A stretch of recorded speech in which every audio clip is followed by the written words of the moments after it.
Live from the Talking Joe studios, it's Talking Joe. Talking Joe weekly podcast. Talking Joe is there.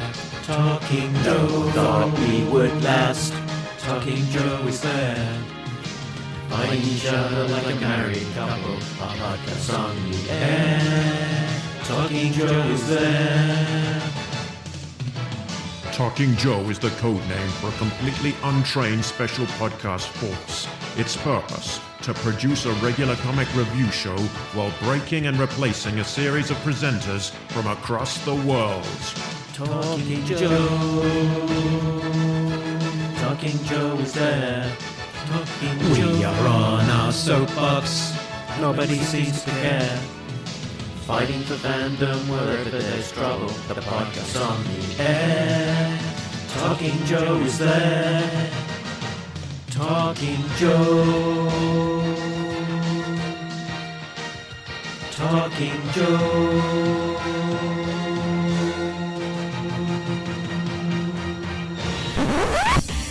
Talking Joe is on the air. Hey, it's me, Mark, and welcome to Talking Joe, the best and longest running dedicated G.I. Joe comics podcast. If you're new to the show, you can find all of the details over at the website, which is talkingjoe.co.uk. Today, we are continuing our look at the G.I. Joe Disavowed era, and specifically Devil's Due issues 22 to 25, the four-parter called The Last Stand. It's the grand finale of the Josh Blaylock era, and it builds on issue 16 that we've previously read and trails the return of Serpentor. Now, without any further ado, I'm not doing it on my own. There's two other guys, and I'll introduce them. The first up, it's a real American Tim. It's Tim Finn. Hello, Mark, and hello, listeners. And rounding out the crew, it's G.I.J., it's Jay Cordray. Hello, everybody. Hi, Joe fans. So, what's up, guys? What's new? What's exciting? Some people have been sleeping this week. And missing things. Instead of being glued to their computer monitor, waiting for the announcements of toy drops. Oh, man. I don't even know where to begin. That's like waking up your day, being, just immediately it's like, you could have had this. But no, you had to sleep. What Mark's talking about, ladies and gentlemen, is the pre-order for Breaker. I woke up, it was yesterday maybe, and saw an email that said it was from Hasbro and said that Breaker would go on pre-sale at like 1 o'clock, and this was 5 when I woke up and saw that. So of course, by the time I checked it, it was all sold out. It's G.I.J. starting his day the wrong way.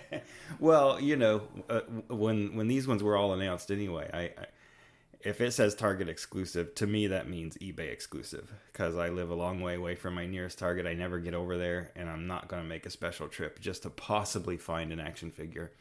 So yeah, if it's a Target exclusive and I want it, it's just a given that it's going to be something I get through eBay, and that's what Breaker's going to be.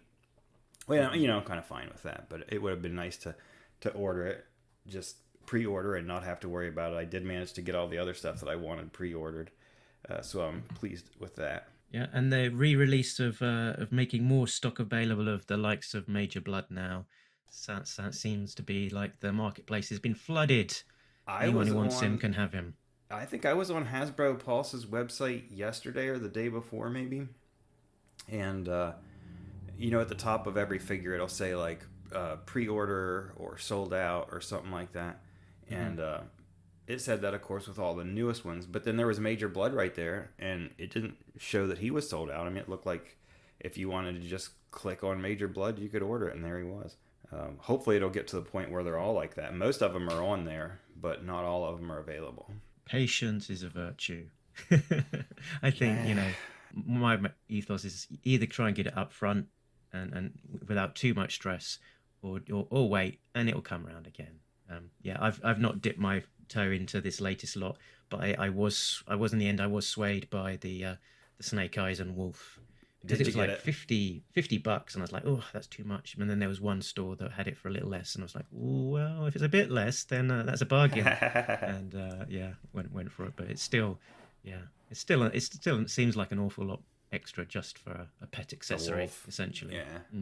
Makes me wonder how, if they will do that. I assume they would do that with, like say if we get a Crocmaster or something. I don't think that it would warrant it necessarily with like Spirit if he came with Freedom. Yeah, But I doubt Shipwreck. that that's going to happen anyway. Shipwreck would Pay an extra probably- $30 for a Yeah, pie, for a little tiny parrot that's probably the size of a quarter. There we go. But Tim, how are you? How's your week been? Last I spoke to you, you were hiding in a cupboard in California with a parrot, or at least that's the way I remember it. I ended up not using that closet to record. So if everyone thinks that I sound better today, it's because I'm back at my normal setup with my normal mic and not just in the living room of my in-laws with some pillows stacked around my laptop.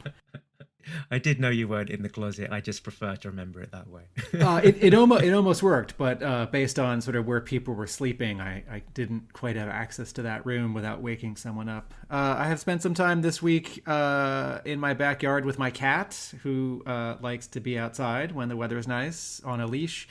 Also, I'm trying to finish this second half of my David Anthony Kraft blog post. I know when I posted part 1, the final sentence was that part 2 would show up 3 days later, and that certainly hasn't happened. I'm trying to figure out if I want to break this second half into parts 2 and 3, how much of the interview I want to include. There's sort of less like choice G.I. Joe specific details and more sort of personality and like broad strokes of sort of where comics and animation were in 1982 and 1996. And that is all fascinating to me. I feel like a lot of people who come to my blog really just want like drawings of toys that didn't get made. And I'm always happier talking about the comics or the animation as much as I like the toys. So my week was somewhat about my blog, and the summer for me has now finally started because the school year's over and I've taken that trip to see family. So the rest of June and July and half of August are hopefully G.I. Joe work. Yay! Did you know David, Tim? No, we didn't meet, but we did this. It was like a 2-hour interview in 2019, and he was effusive and a real talker. It was not much of a back and forth. I would just ask a question, and like in the transcript, And sit like back. No, yeah, for him it's just like 2 pages straight. Oh, that's awesome. And it was sad to read that he died. Yeah. So sort of once again, my blog ends up being like a eulogy for. I've done like 6 of these now, where a G.I. Joe alum passes away, and I want to write about it. I get to write about it. I feel like I have to write about it. It's good that you do. Thanks. But to our listeners, part 2 of 2 or part 2 of 3 will go up soon. I try not to post on weekends, and with today suddenly a holiday in America, I thought I didn't want to post yesterday because it's now a 3-day weekend. Aiming for Monday. So by the time this come out, it should be there. Yes, yeah, I'm We gonna say. have so many blog posts that people listening to this episode are gonna think, "Why are you upset, Tim? Why are you anxious?" There've been so many updates on your website since you recorded this. It's the David Anthony Kraft thing is old news. I want to talk about The Last Stand. You guys ready to dive in? Let's do it. We're gonna talk about comics from Devil's Due. It's something you wondered if Talking Joe would ever do. I guess we'll explain it all to you. Gonna take some time to read the books we've never read. Oh. Okay, so creative team, we have got story, Josh Blaylock with Brandon Joa, pencils, Brandon Badeau with Tim Seeley and Mike Norton, inks, Andrew Pepoy, colours, Brett R. Smith of Colour Fusion. Let's step away from hi-fi. Letters, Dreamer Designs. Graphic design, Mike Norton. Military consultation, Andrew Swenson and Tillman Goines. We're on to some more military consultants. There's the turnover on these guys. It's incredible. There's a lot of covers. Let's have a look at the covers in the gallery.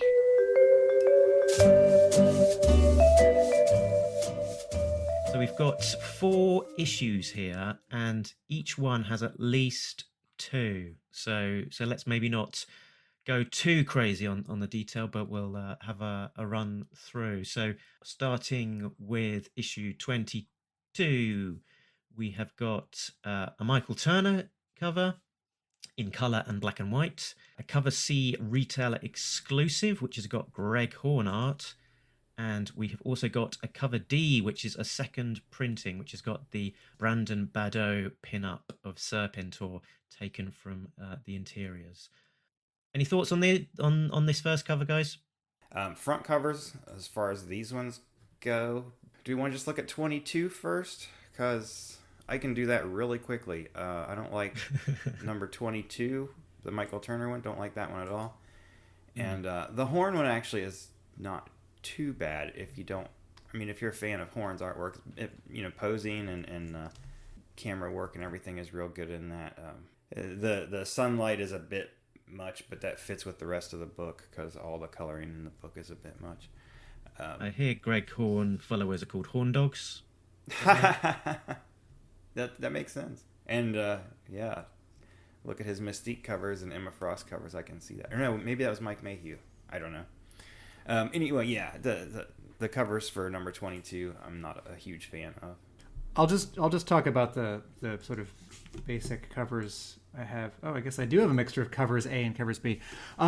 So Michael Turner has long been super popular in a way that reminds me of Jim Lee. You know, he draws babes and exciting things, and he's always paired with really talented color artists. And I feel like there's a bunch of Michael Turner covers out there colored by Peter Stigwald, who's also a principal at Aspen, right? The publishing venture that publishes Fathom. I feel like a lot of Michael Turner covers, he's doing half the work, and Peter Stigwald is getting sort of no credit for doing half the work. This G.I. Joe cover isn't one of those cases. I think the colors are nice, and it's not like Turner's sort of doing like a half effort. I made a comment in a previous episode where I said that there was a boring G.I. Joe cover that really needed some bursts, needed some copy. What is the secret of this mystery kid, and why do CoverGirl and Spirit want him dead, or why do CoverGirl and Spirit need to find this kid? And here I see Serpentor, and 1, 2, 3, 4, 5 kids sort of staring oddly, and I think that's the point, but it also sort of looks like Michael Turner didn't know what to draw. I do think someone said no, these kids are creepy. Then there's then Spirit is standing behind one of them, oh, that's not Spirit, that's Hannibal. It's okay. And then there's just some random old guy in the front, and I don't know if that's Hawk or a juggler or actually who is that? I think that's meant to be Serpentor. Okay, so cover copy should be, who is this boring guy in the suit? And what's the deal with the creepy kids? So, we've established in other episodes with the current G.I. Joe comics that the covers are drawn well in advance of the issue being drawn and written, so the covers aren't always an accurate depiction of what goes on inside. But Serpentor's never in a 3-piece suit or a 2-piece suit.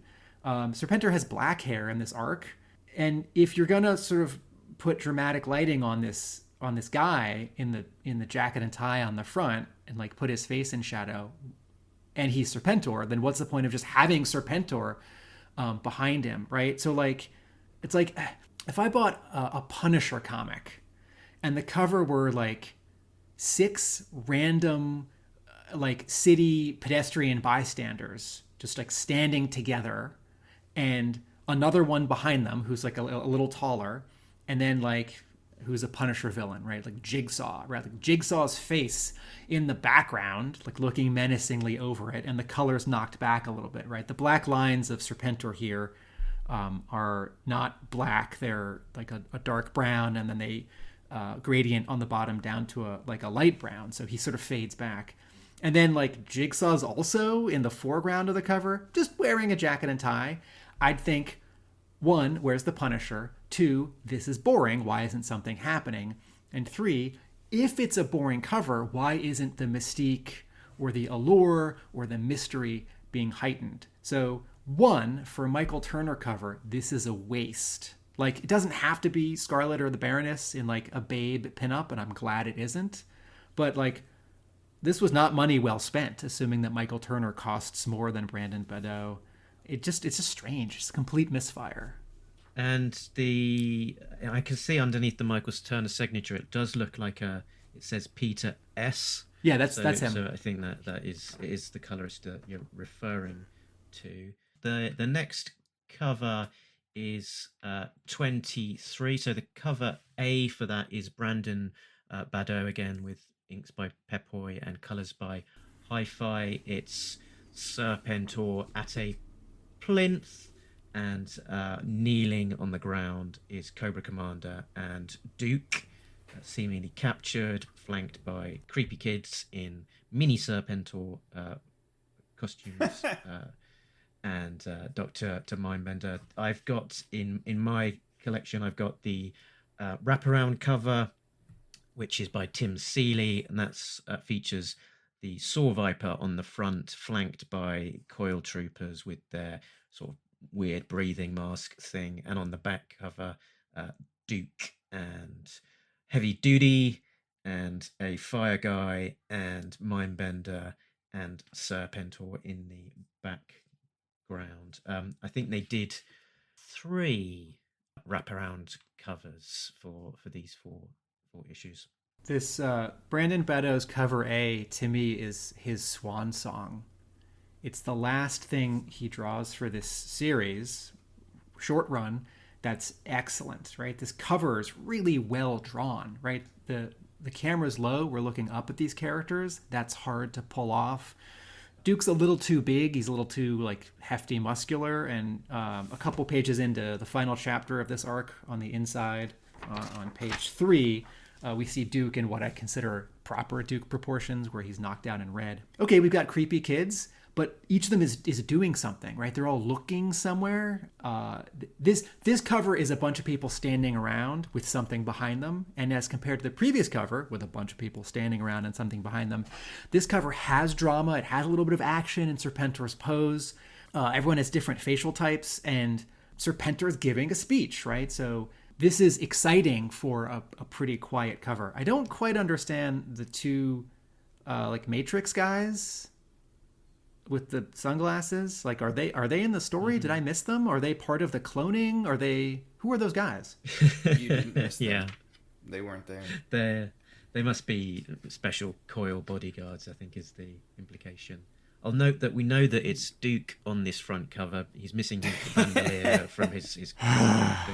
We know it's him because he's got a name tag that says Duke. Not the only time that happens in this arc. To be continued. Are we sure that's Cobra Commander then? How do we know? He doesn't have a name tag. How do we know? Yeah.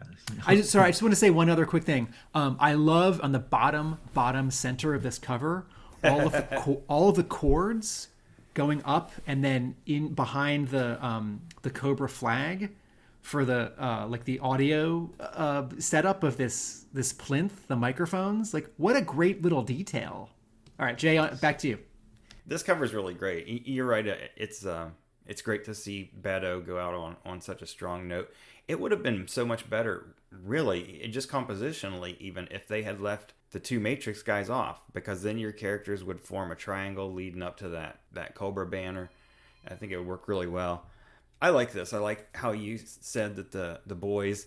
Yeah, first of all, the little mini Serpentor suits are cute. I don't care what anybody says. And the fact that they're all kind of fidgeting around. One of them's looking at another one. One's peeking out from underneath Yeah, they're all just kind of, you know, they're not necessarily paying attention. They're looking both hither and thither, as one would say. My only thing that I wouldn't have done, I know I definitely would have done, is there's a lot of circles on Serpentor's outfit. I don't know why. And as an inker, I hate inking circles. There's nothing else that drives me crazier than trying to ink a circle. And there's a lot of them on that outfit.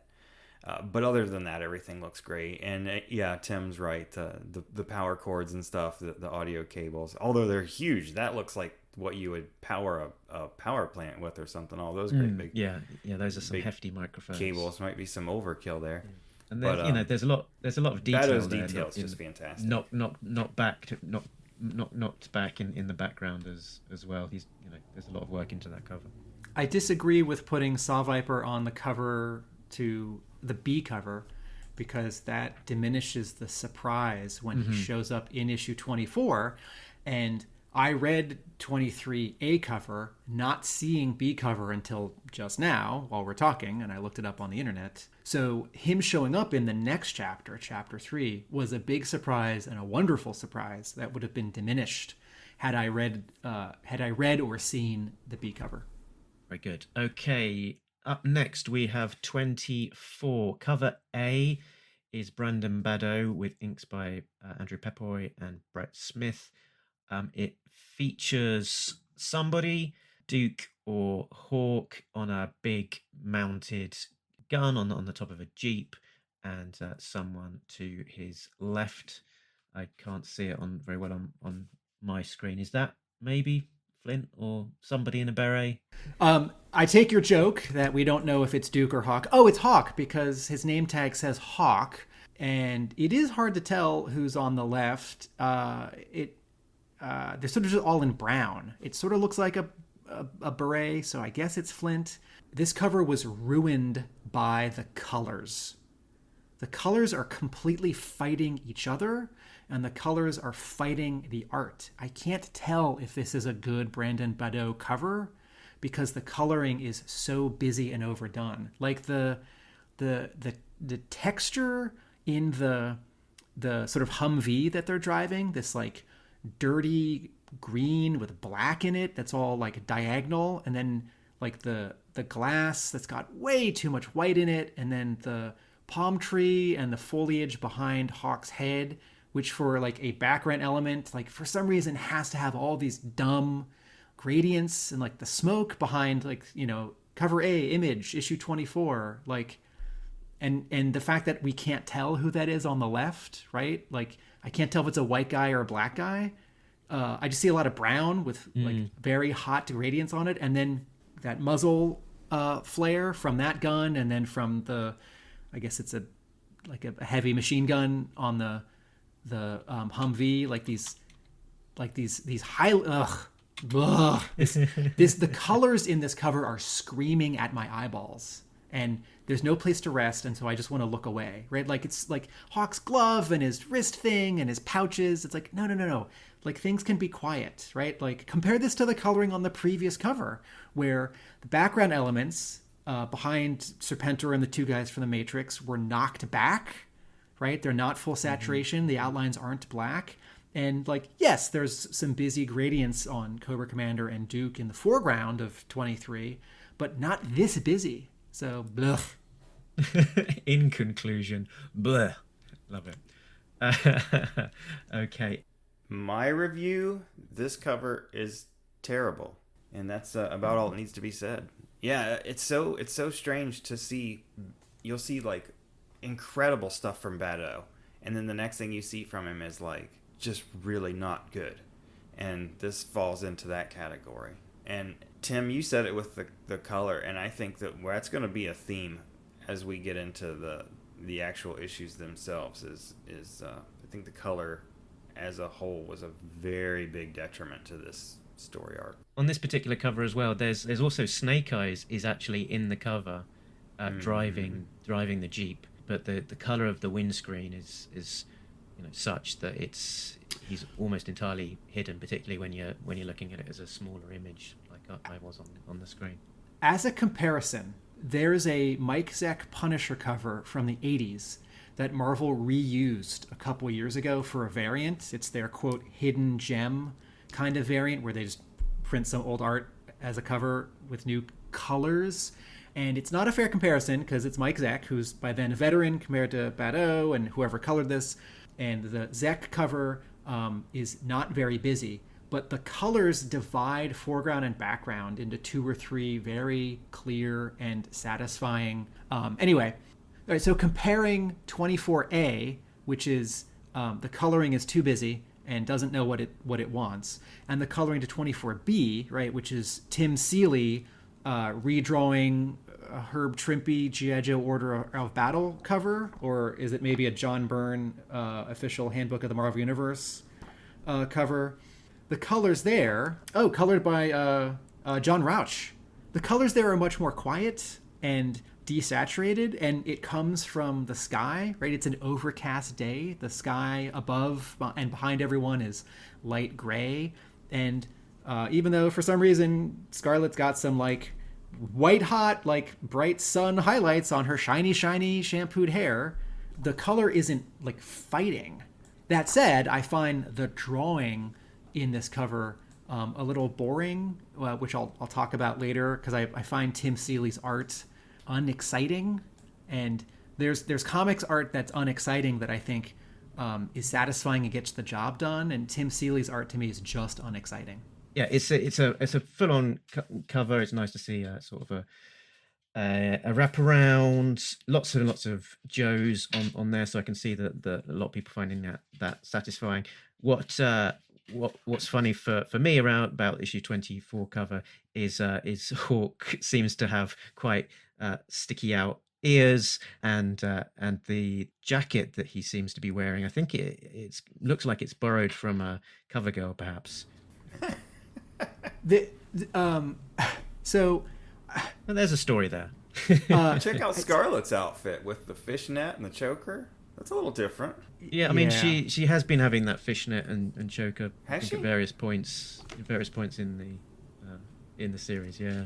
Okay, Duke and Hawk, like it's a joke, and I don't find it hilarious, and I find it a little lazy. Like, oh, Duke or Hawk, they're the same guy, right? Like, Duke and Hawk are like 20 years apart in age, right? Hawk should be 40 or 50 because he's a general, and Duke should be, I guess, 30 because he's a first sergeant. And 50-year-olds have different hair. I don't mean hair color, I mean hair. And if you want a really good example of this, an artist who can, 1, draw different hair on Duke and Hawk, and 2, draw them as different ages, look at G.I. Joe 26, Marvel G.I. Joe 26, right? Mm-hmm. And when Hawk is telling the story of like Snake Eyes' origin, Hawk has a little bit of a receding hairline, just a little bit, on the top right and left of his forehead, and his eyes have sagged a little bit because he's 45 or 50. And compare that to this Hawk here on the cover to 24B, where it just looks like a young man with like a full head of blonde hair. And then I know we might be doing A first, but I'm gonna jump to 25B, the cover, which I also don't like, which is Tim Seeley and inked by Pepoy and colored by Rauch. Hawk on the cover to 25B, like that's not his hairstyle at all in this arc or ever in G.I. Joe. He's got this like very, very thick, dense, like short, almost buzz haircut, and for some reason he's holding a revolver. I don't understand. And but we know it's Hawk because written across his chest, it's Hawk. Yeah, that helps. And also, I like the idea of doing a cover 25B, this wraparound, in only 2 colors, right? Like this is all aqua and orange yellow because of all the like explosions and flame light sourcing around them, and then sort of everything is like bathed in this sort of like bright like water reflected moonlight thing, and that's interesting, but it's way overdone. So 1, everyone ease off on colors. 2, Hawk and Duke are different people, different ages with different facial structures. And 3, cover 25B, not a fan of two disembodied heads, Dr. Mindbender and one of the kids. I think if you're going to do a floating head, you need to do a little bit of neck and some like shoulder. And unfortunately, in the history of comics, like occasionally artists just put floating heads on covers, whether all by itself, like Mark Bagley on Amazing Spider-Man 363 with the third appearance of Carnage, or Marvel's doing a whole bunch of Todd Knock variant covers this year, which are just floating heads. Like not even necks, just floating heads. And some of them work and some of them don't. It's like, where's the neck? Anyway, what do you guys think of 25A and B now that I've talked about 25B? Yeah, I agree with B. I mean, I like the concept of a wraparound, but as a cohesive image, maybe it's not the strongest. A is a bold image of, and this is again Brandon Badeau, inks by Pep Boy, colors by Brett Smith, of Serpentor sort of throwing Flint over his shoulder. I can tell it's Flint because it says Flint on his chest. And Cobra Commander in the foreground, shooting up at him in the background. We've got Jinx in the gimp suit jumping at him. Roadblock firing on top of a hiss. Even Scarlet's there in the details doing some split kicks. It's quite a bold image, and similar to maybe, was it 23? Very big bold image of Serpentor, but really aggressively colored. Just lots and lots of color, just battling it out, just as the Joes in Cobra are here. It's orange, blue, green, purple, yellow, red, all going on. And it's all glowing. Yeah, it's not just that it's a lot of colors, it's that there's a like extreme highlight and a gradient like every centimeter. Exactly. Yeah, I've seen the pencils and inks for this cover, and it's really nice. But like you said, the colors just kill it. Like I said, we'll get into that here really quickly. I do like. Let me jump back real quick to the 24, the wraparound by Tim Seeley. I like that one. The characters are all kind of a little bit flat on it. The colors are a little flat.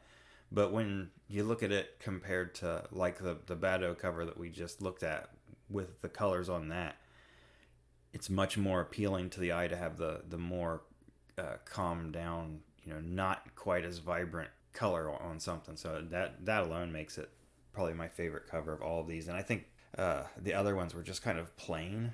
The first wraparound one I didn't care for at all. The second one with all the cobras and Hawk and Snake Eyes at the bottom corner, just I'm totally in agreement with Tim about Tim Seeley as an artist. He's a decent artist, but he's just not real exciting. I guess that's it. It's just not real exciting. Kind of flat, a lot of it. I have an overall thought for these covers, which is, for such a big story, I'm surprised that there wasn't one artist who did 4 covers in a row that like felt like like Mike Zeck's covers for the second arc, after issue 5, like that felt like something. And these to me sort of feel like scattershot. And maybe if all the A covers or the B covers had said The Last Stand, part 1 of 4, I feel like there's a missed opportunity here in terms of building momentum and excitement. And, maybe like Devil's Due was sort of editorially just very strongly against sort of any copy on the covers. I mean, certainly like old-fashioned, like, what is the secret of the mystery child that CoverGirl and Spirit have to find? But maybe even like part 1 of 2 or part 2 of 2, considering that it's building to 25, considering that 25 is extra pages, considering that it's Blaylock's swan song, I feel like sort of the identity of this arc as an arc is a missed opportunity. Yeah, you'd think they'd want to have that on the cover. I hadn't even noticed until you said that just now, but I mean, I guess it's just kind of a given that you would assume it would say The Last Stand, part 1 of 4 or whatever on there somewhere. Yeah, or if also if there's extra pages, extra size issue or whatever. And I spy for these 4 issues as well is that there's no back covers from David Michael Beck. I guess because most of that, because we've got the wraparound covers, there's not necessarily the space for them on these. So, Oh, I see. I also wonder if that's a budget consideration. If you have to pay for a front cover and a back cover, and you're now going to pay for like a Michael Turner cover, it's like maybe you've used up your budget and you can't pay. You've got an A cover and a B cover and extra pages, and so you know more outgoings. Maybe cut it back. I can't remember if we see a return from David Michael Beck after this point. So yeah, let's keep an eye out when we plow on through into the next issues. So if we leave the covers behind us and get on inside to talk about the actual story, maybe we can remind ourselves of the story via a block breakdown. Good luck with that, Jay. It was kind of a challenge. Dr. Mindbender wakes from a restless sleep, and Julius, the young boy from issue 16, tells him he knows where the rest of the clone boys are. At the Pentagon, Hawk is informed that the remaining clones of Serpentor are to be moved to Dugway Proving Grounds to be executed. Hawk refuses to cooperate and sends a message to the transport team telling them to reroute. Before they can respond, however, they're attacked by Firefly and a large force of Cobras. During the skirmish, Beachhead sends some green shirts ahead to scout for any more threats, and they come face to face with the resurrected Serpentor. Damon fires on Serpentor, and Serpentor grabs him and breaks his neck. Dr. Mindbender and the other boys arrive and leave with Serpentor and the clone children. On Cobra Island, Cobra Commander is captured by Serpentor. Serpentor explains the boys were test subjects who were created when Dr. Mindbender was developing Serpentor. Although Cobra Commander ordered Mindbender to destroy the boys, Mindbender instead kept them alive in his facilities. Back at the pit, Hawk fills the Joes in on the secret of the children. With Cobra Commander missing, Destro decides he must lead Cobra and begins gathering his lieutenants around him. Serpentor launches a coordinated multi-pronged attack, dropping an EMP over Los Angeles and conquering several major cities around the world. On Cobra Island, Cobra Commander is thrown into a cell with a group of captured Joes. However, when his guards try to remove his helmet, it sets off its security features and electrocutes them, giving the Joes and Cobra Commander their opening to escape. The Joes send a message to the pit and a rescue mission is launched. Elsewhere, Destro rallies Cobra for the rescue of Cobra Commander. It's time, he says, to take Cobra Island back.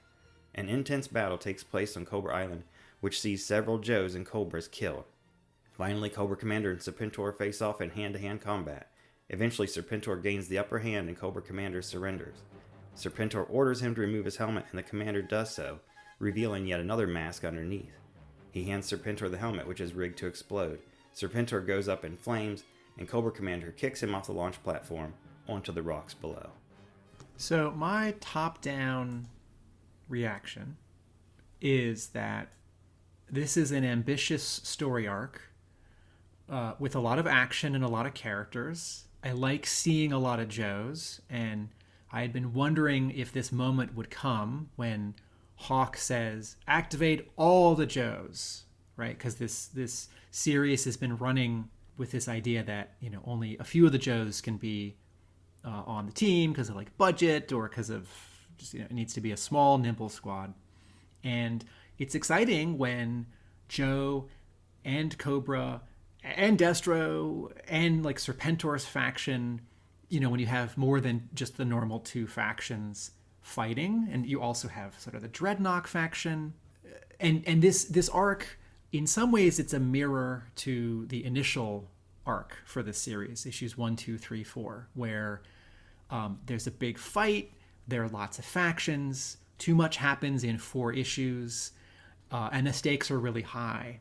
What I like more about this arc than that first arc is that the stakes are visible, right? It's like, it's these kids, these clone kids, it's Serpentor, and it's like the safety of the free world. You know, Tokyo and Berlin and London have like fallen, right? And so as opposed to like, we're fighting nanites, which I cannot see and are not visually dramatic, but too much happens in 4 issues. Though we see a lot of characters for a panel or two, and a lot of characters do get like half a page to do one thing. Roadblock gets to do a thing. Leatherneck and Outback get to do a thing, right? Dial Tone shows up and he's very, very small for one panel. And I think, is that Dial Tone? Well, he's saying something. Cool, Dial Tone's back. But it doesn't work. I think there are some narrative misfires. In chapter 3, there are 3 scenes of women being emotional and the men aren't being emotional. So once again, I don't think Josh Blaylock is comfortable writing women or writing women soldiers or whatever it is. And my main problem with this is that, considering the stakes are so high, that all of these electromagnetic pulse weapons get launched and take out cities or the defense of cities, and so Serpentor's forces, the coil, can move in. That all happens in 8 panels on one page and off panel on several other pages. And that's not exciting or sort of believable. And then in the final chapter, there's just a bunch of narration. Hawk just narrates because there's too much story to cram in. And G.I. Joe has never been a series with narration, right? What's the one issue that sort of changed that rule? Issue 155, right? It's a final issue. And so a lot of fun elements and action, some character surprises. I think the bit with the Saw Viper coming back is exciting and compelling. Some anemic art. Disappointed that Badeau leaves halfway through, and needed another chapter. Yeah, I think I'm pretty much in full agreement. I did enjoy it. I did like it. I think I went back and read it maybe 4 times, just from a perspective that there was so much there. Part of it was that I first went back and read it a week or 2 weeks ago. Needed to come back and reread it to keep it fresh for today. But also just the sheer staggering amount of what they crammed into 4 issues, and as you say, too much. And I think there's some degree of trying to throw everything out that's in the toy box into the middle of this story. And I think just leaving a few things in reserve would mean that when you come to do that bit of the story, you can properly give it more time to breathe and honor the characters, etc. I think it's essentially that you'd allow that maybe that story to be told with more space, but also then the main story itself wouldn't feel quite so cluttered. And I think they could have done with taking a few things out, and also maybe adding a couple of issues on to just give it slightly more room to breathe. I think, as you say, with the narration at the very end, I think they got to almost the end of the story, running out of number of pages they had left, and there was still so much to tie up that the only way you could do it is by lots of exposition. And I get it's got a nice mirror to that opening 4 issues and the ambition of those 4 issues, but there's also another clear mirror here, which is the original G.I. Joe Civil War storyline, in terms of all of those factions battling it out on Cobra Island, particularly the role of Serpentor in the Civil War, and his death by Zartan's arrow sort of really being referenced back, and some of the little techniques there around showing how the teams were divided up, that kind of thing. So, and that's such a good storyline and so well loved. I think it's a difficult thing to live up to as well. So, while a return to Cobra Island was welcome, I think it's like the silent issue 21. It's a difficult milestone to live up to. Jay, your high level thoughts. Well, you guys are completely right about trying to cram too much in too little space, and it was kind of a surprise to me, Blaylock's overall his story that he did from 1 through 25, that Serpentor appears in the last 4 issues. We had the 1 issue teaser in 16, and then nothing. No more Serpentor, no hint of Serpentor or anything until this last arc. Boom, he appears. He tries to take over the world. Showdown with Cobra Commander. Cobra Commander wins. And I just feel like this is something that it's such a huge thing. It definitely needed more than four issues. This is something that should have been. Larry was great about this. I've looked through a lot of the ARA issues in the last couple of weeks, looking at Cobra Commander's story, and you might get two pages of background in one issue, and then in 2 or 3 issues later, maybe 10 issues later, you get a few more here and there. But this stuff is just kind of sprinkled throughout there, and I realized that they didn't know. Blaylock probably didn't feel like he had the ability to plant these seeds real far down the road, or to do anything with any huge long-term planning. I don't know what the licensing agreement or anything was, but this is something that shouldn't have happened in 4 issues at the end of your story. It should have been seeded throughout, and then once we get into the story itself, there's a lot going on there, and it wasn't bad.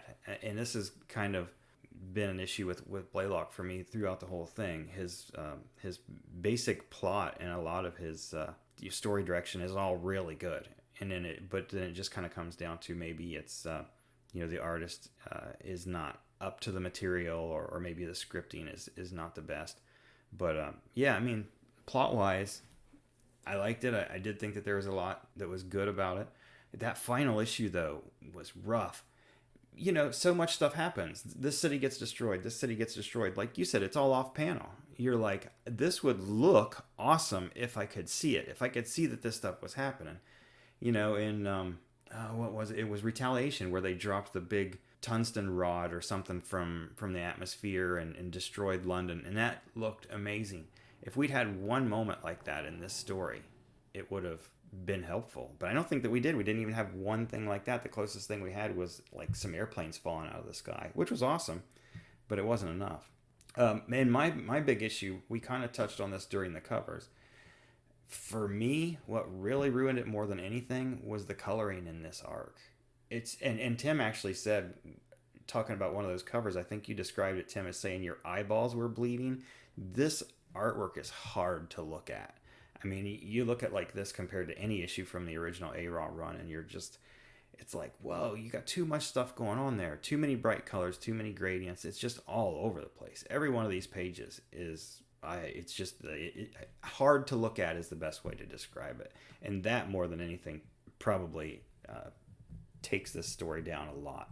And I guess, most of the existing coloring has been, uncredited beyond hi-fi design, whereas these 4 issues we do have a named colorist, Brett R. Smith of Color Fusion, and presumably a change of color artist as well from what we've had before. And quite aggressive, bright, lots of spotlights.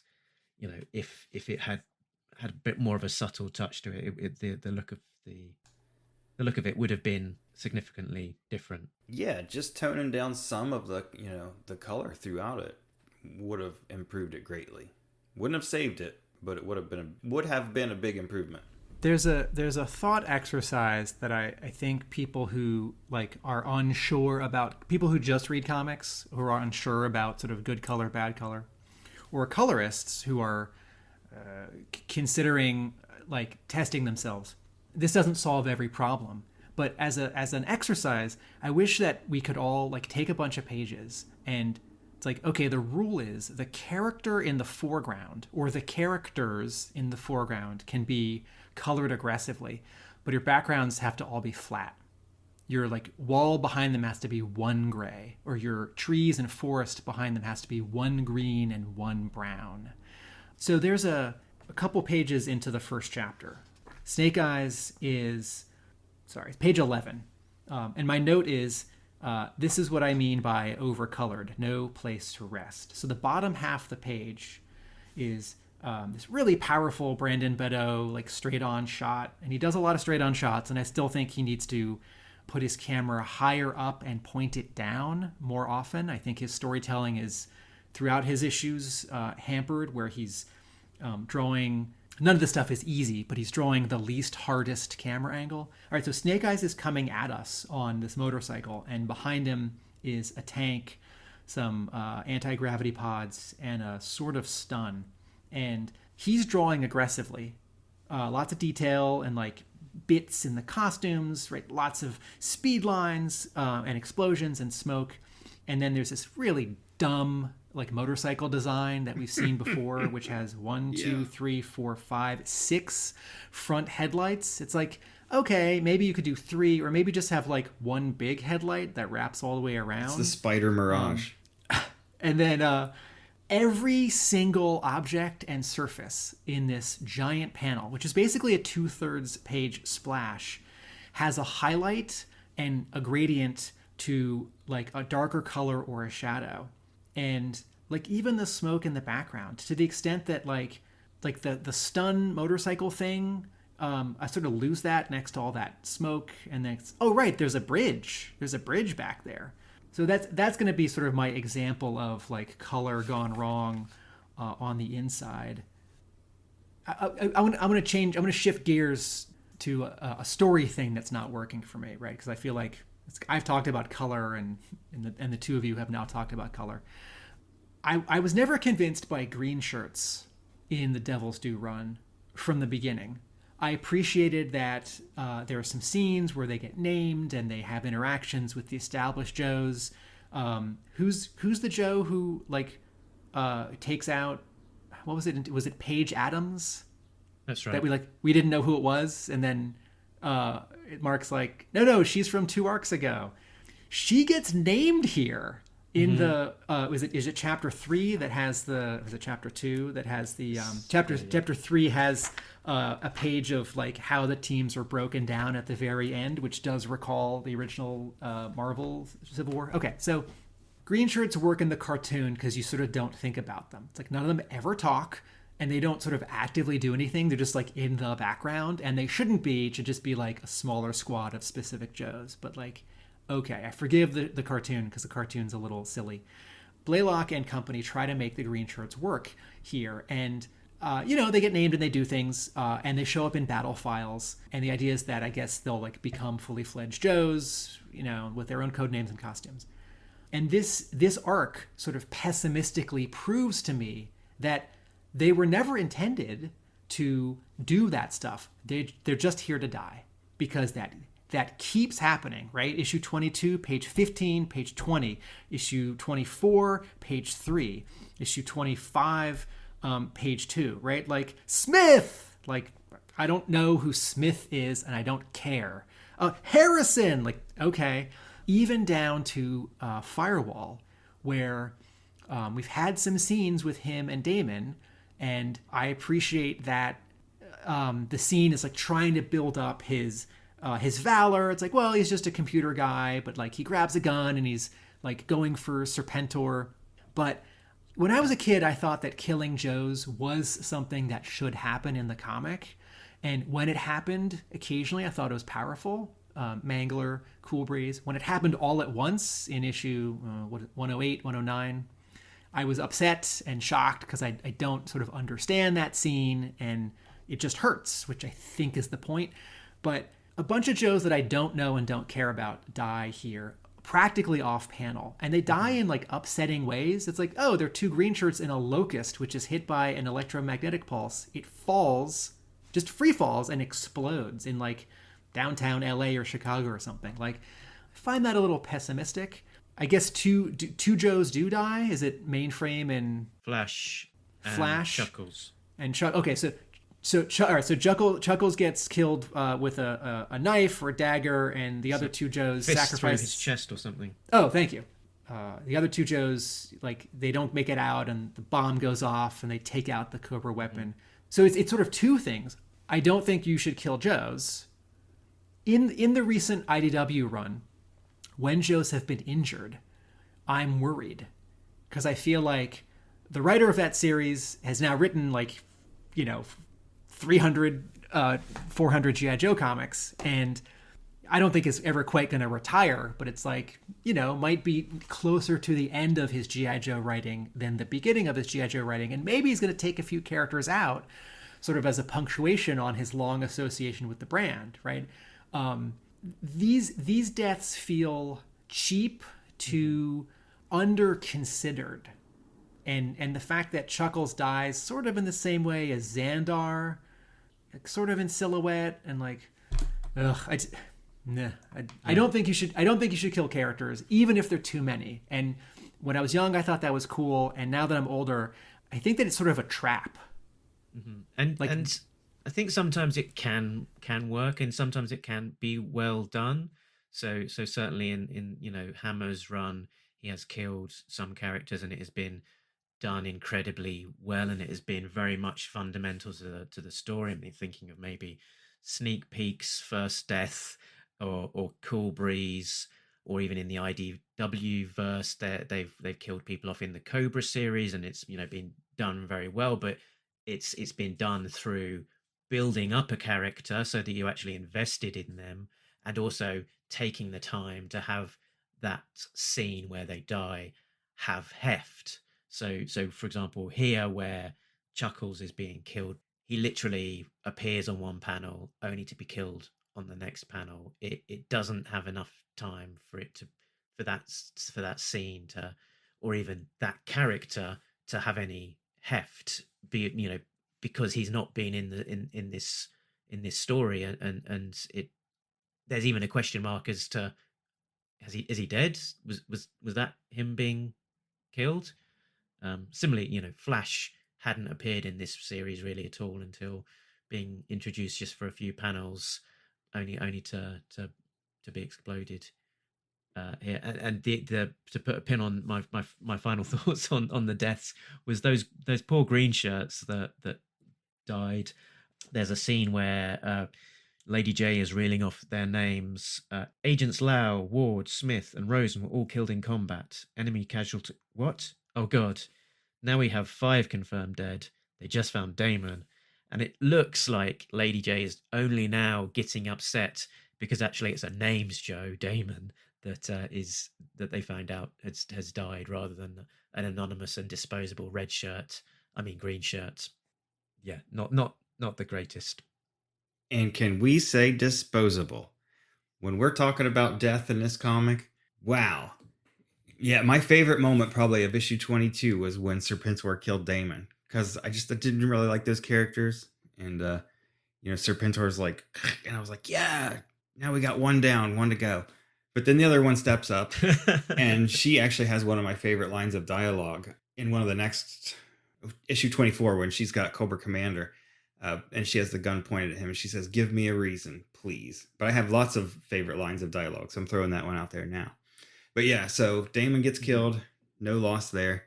But he did at least have an opportunity for his character to be built up over the course of these issues. Yeah, he wasn't just like a lot of the green shirts. Exactly. I was more like, I was more taken aback with the scene with Flash and Mainframe. Because at first I'm reading it and I'm like, oh, cool, there's Flash. I was like, well, I don't think we've seen Flash. And then like 2 or 3 pages later, they're like, oh, well, we're going to stay here or something. I don't know, the dialogue was kind of clunky. And then they die, and I was like, oh my gosh, did those guys just die? And then for a minute, I was really happy. But then I had to go back and look, and I was like, no, Jinx made it out alive. I thought that Jinx had been taken out with them. But that was my thought on the deaths in here. For those ones anyway. Chuckles, I didn't like him dying the way that he did. I thought it was just kind of, and it would have been, and again, it goes to the weight of the character, how important the character is. Maybe we haven't seen Chuckles a whole lot in here, but I think for one small panel, and that's where he dies, that was kind of like, he deserved more than that. Especially when you look at like what they did with Xandar. They really went out with Xandar, and you think, what has Xandar done? Yeah, that was more of a movie death. To be fair, Chuckles does show up for 2 panels earlier in the story when he's getting he gets the fed info, some fake yeah, intel, and also he doesn't say anything, but because the scene's being narrated, but. Also, doesn't he have an issue or 2 of Frontline? Yeah, this is the thing. Oh, okay. I think it's a 4-issue arc, which is written by Brandon Jerwa.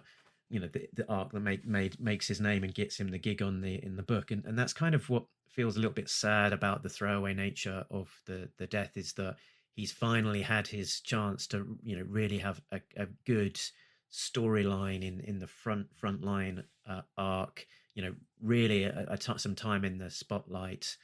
And there's just seems so much then possibility with the character that actually it's an opportunity that the Devil's Due era has taken to really kind of round out a character who hasn't necessarily had a huge amount of time before, because he didn't really get a huge amount of time in the initial Marvel run. And just to discard it over a couple of panels in the main book, just it seems like a waste of opportunity. Yeah, and artistically, I mean, there were unimpressive panels. I'm gonna talk about unimpressive panels in a minute. I'm gonna say two quick more things about Death. So there's a disconnect there, because if you're only reading the main series, right? Lots of people, read Batman and they don't read Detective Comics, right? Lots of people read Superman and they don't read the other 2 or 3 or 4 Superman titles. So if you're reading the main G.I. Joe at this time and you're not reading Frontline, you sort of shrug when Chuckles dies. If you're reading both books, you might feel like, oh, he should have said something or done one more thing before this death in this arc to sort of like nod to the fact that he had just done something big in the other series. Okay, so one, if earlier I got Damon and Firewall mixed up, that's because they don't mean anything to me, and I have never fully cemented their names in my head. Their names are Dumb and Dumber. I think that all right. So Damon dies and Firewall lives, right? Yeah. Okay, so I think the stuff with Damon trying to go for Serpentor and save the kids, and Firewall trying to have revenge and holding back, I think those are, in broad strokes, great. What the other G.I. Joe series at Marvel and now at IDW do is when a Joe is injured or killed, the Joes take note of it. And that doesn't happen here. And maybe it happens in issue 26. Maybe 26 is a great epilogue to the story. I'm guessing it's not going to be an epilogue to the story. And I feel like even in a crowded story where characters are dying, there should be like a different and more acknowledgement of the sacrifice being made. And I guess the counter is like that dialogue that you just quoted, where Lady J is going through some KIA and she gets upset. And on the one hand, I like that she's noticing it and they're taking note of it. On the other hand, to me, that's sort of like one more example of like, it's not men who are upset by people dying or people leaving or betrayal, to women in this G.I. Joe series. Okay, so in terms of panels that are underwhelming, and I'm going to point out 3 or 4, and this is not to pick on Tim Seeley for the sake of picking on Tim Seeley. It's because these panels to me represent that his skills at drawing comics are still developing and that he's not quite ready for a series of this magnitude. So in issue 24, page 1, we're in Los Angeles and there's some planes flying over, and we see the planes, and then we're very, very close with the planes. In the big bottom panel, they're clearly rattlers. In the third panel, the panel before this, they're very clearly not rattlers. Seeley doesn't keep track of the Cobra planes that he's drawing because the horizontal stabilizers in the backs are don't match. And you can say Tim, you've talked about continuity and keeping track of all these vehicles and costumes in G.I. Joe is hard. This is a hard book to draw. Absolutely. But I had a hard time following this page because fighter jets, are you sure? Says someone, I don't know who it is. Is this a random Los Angeles International Airport air traffic controller? Is this a military person? Is this a Joe? And then in this final larger panel on the bottom of the page, it's oh, okay, those are rattlers. Then I start to think, wait, are those different planes in the third panel? Okay, so that's a continuity problem. All right, so page 7. I'm slightly forgiving of that. I think rattlers are difficult to draw from the bottom up. Maybe if you don't have them in your hand. No. I think he is trying to draw a rattler and maybe not succeeding. No, because you go to yojo.com and you look at the blueprint. Yeah. Yeah, well, yeah. Or 3D Joes and look at 30 different angles of photographs. Well, 3D Joes wouldn't have existed then. But Oh, Okay, you're so- right. I think he's trying. I think he's trying. All right, so page 19, panel 7. So I'm excited anytime I see a page with 9 equal-sized panels on it because that conjures up Watchmen and like the sort of dense comics before the decompressed storytelling era of like 2000. All right, so here's a page with 9 panels, and we're flashing back and forth between the Joe team getting out of Cobra Island, getting away, and Cobra Commander sort of making his way deeper into Cobra Island. The story just took an entire splash page to show that we should be concerned that Snake Eyes is injured because a grenade went off near him, and Lifeline is like, I'm worried about Snake Eyes. So in terms of Tim Seeley not being ready for this assignment, this 7th panel on page 19 of issue 24, there's some Serpentor dialogue happening on the top of the panel, right, where he's sort of narrating it from somewhere else, right? Of no concern, Overlord. Their allies have heard their distress call and will surely come for them in force. So Snake Eyes is in the bottom of the panel. I can't tell if he's standing or sitting. He's just straight up and down. And CoverGirl is like sitting straight up and down on a log, and Lifeline is tending to her wounds. And then there are 5 Joes straight up and down behind them in silhouette. And I can sort of figure out who they are from the context because I know the Joes who have been in this scene. So shouldn't Snake Eyes be like limping or like his arm over someone's shoulder? If he is like leaning against a tree, like this is not the composition to sell that idea. I didn't really think about this panel much until you'd mentioned it, to be honest, and the continuity of the last time we saw Snake Eyes versus then this time when we see him next. They're not kind of following that through line, but I'm interpreting this that he's slumped against that tree. But it's not spelled out to us. I don't think the perspective is accurate to sell that idea. Like I think he's like too tall or too short for the like physicality of that, but I understand what you're saying. All right, so, and part of why I bring this up, and again, this is me, I'm not trying to nitpick at Seeley, it's that the sort of overall idea here is that when there is a larger exciting image, or a page is broken into like 4 panels, and like the Saw Viper's bursting in, Seeley draws it with aplomb. When there is a smaller moment, either it's like quiet, or like a page has a lot going on and there are some exciting panels and then some not exciting panels, Seeley loses like oomph and like doesn't give as much time to the less important panels. So like those Joes in an earlier page, like the captive Joes making their way out, there's a panel where they're going up the stairs and it's just anemic. Okay, so my last 2 examples on this bit. In the final chapter, page 22, Cobra Commander is kicking Serpentor over the waterfall. And Seeley decides to draw this from a straight-on angle, which is the weakest possible angle you could choose to draw this.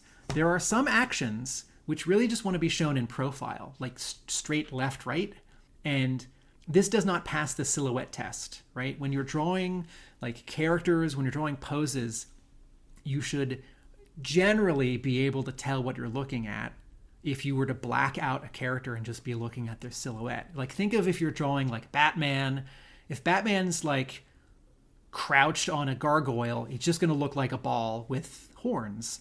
If Batman is like swooping down or like punching and you can separate his arms and his head and his cape, you know it's Batman, right? Think about Wolverine. If he's like if you bring his hands and his arms in, you don't see his claws, right? I'm talking about a silhouette. So if you black out this panel of Cobra Commander kicking and he's saying, "Mine," I don't know what he's doing.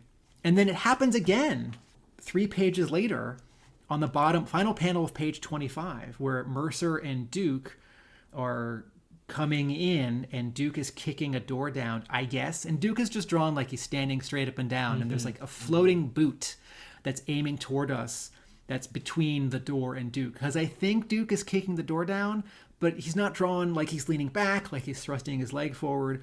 And again, we have this like kicking pose. So I find a lot of Tim Seeley's compositions where he leaves empty space, like the panel above that where the Meta Viper is tending to Metalhead, the top third of that panel is left empty, as if there's going to be word balloons or sound effect, and there's not. So don't leave that space empty. Like, let's get a little closer. Yeah, could be the scene of Cobra Commander kicking Serpentor off the top of the waterfall as well. Your description of that put me in mind of what it could have been, which is more akin to Frank Miller's 300, where you've got that "This is Sparta" scene, which then instantly became iconic when they translated it onto film. Cobra Commander kicking Serpentor and shouting, "This is Cobra Island," or some such. And that Mediviper that you called out tending to Metalhead, I believe, is the character Scalpel. So Scalpel was a brand new Cobra character, Cobra Medic, released in 2003. So again, it's them trying to incorporate the latest figures into the story, and an interesting character to have as part of the roll call of the Cobras in terms of there being a named medic. I can see the use of having that. I talked for a long time, Jay, so you should jump back in. Oh, I'm afraid to. I don't want to be too negative. I mean, this arc was so disappointing after the last one. That's the only thing I can say about it is, it's so, the last couple issues, 20 and 21, were great. We loved those. I loved them. They looked great. Everything about them was really good. Story had just enough room. This one, again, we go back to that first story arc, like you guys mentioned, and just tries to cram too much stuff in there. And there's just too many little things to go through. I mean, we'd be here 6 hours if we wanted to go through and pick out all the stuff that, we weren't a fan of.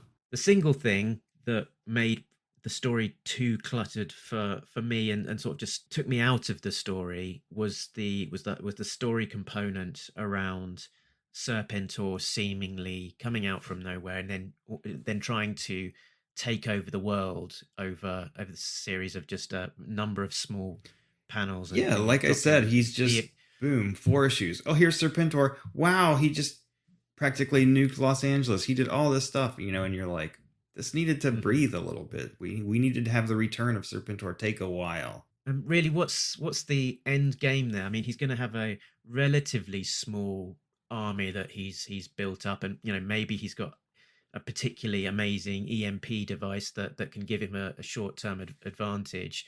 But really, are you going to take over the entire world? The amount of resource and manpower to accomplish that. What is the end goal of installing yourself in Buckingham Palace? That doesn't mean that you're suddenly the King of England and everyone's going to bow down and obey you. It just that story component just didn't seem to make a huge amount of logic as to why include that now and how on earth could that possibly be achieved. There's a funny scene there where the Hawk is on a video conference to some other military leaders. It's not entirely clear that there are talking about the next step, and Hawk's wanting to invade Cobra Island and lead that as a G.I. Joe operation rather than have a unified armed forces attack or whatever. And one of these wonks on the screen says, "Gentlemen, I'm receiving news here. EMP devices have just been deployed in Tokyo and Berlin. General Abernethy, your operation is a go." And that's coming on, on the heels of them just talking about the fact that Los Angeles, New York, Moscow, and London were all simultaneously hit. So why is Tokyo and Berlin seeming to be the decisive factor here in terms of why the Joe team are getting the go-ahead? All that previous destruction wasn't enough. Yeah. Well, Los Angeles, that's a pretty New big York, deal. Moscow, London. It's a pretty big deal. But hold on, Tokyo and Berlin. that's a different story. Not Berlin. Where am I gonna get my manga from now? I don't know. Yeah, if they could have just almost entirely cut out that bit or just scaled it right back, that instead of trying to take over the world, Serpentor had a more modest set of goals, such as completely overpowering a prison, which they do allude to as one of the things he is doing. And then that means that they can take out all of do a jailbreak, get all of these prisoners out, build up their army. Maybe then they've got a step B, which is some other strategic target. Maybe maybe they take over another small island, which and they place themselves in a position where they can't be easily reached and overpowered. Just some more logic about building something where they can make a power gain and can conceivably retain that without immediately being wiped out, which seems to be the inevitable reaction to attacking major cities. So that we're back on Cobra Island is exciting and intriguing to me. And I think the scaled back version of this story can still have Serpentor come back. But like, what can you actually do in 4 chapters, right? Like, what if this story, instead of being called The Last Stand, which sort of sounds like I'm going to do like everything I can to make this as big as I can and to make the stakes as high as I can, right? Which doesn't work. What if the story were called Return to Cobra Island?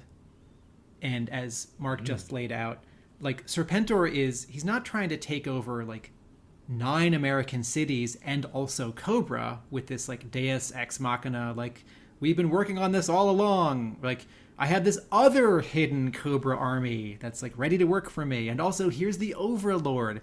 What if it's like he's just trying to take over Cobra?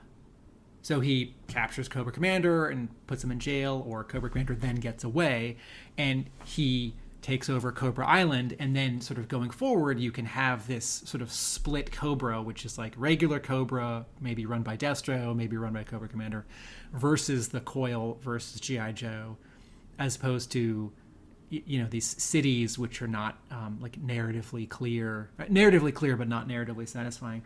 There's a note in the first chapter in issue 22 on page 8, which confused me.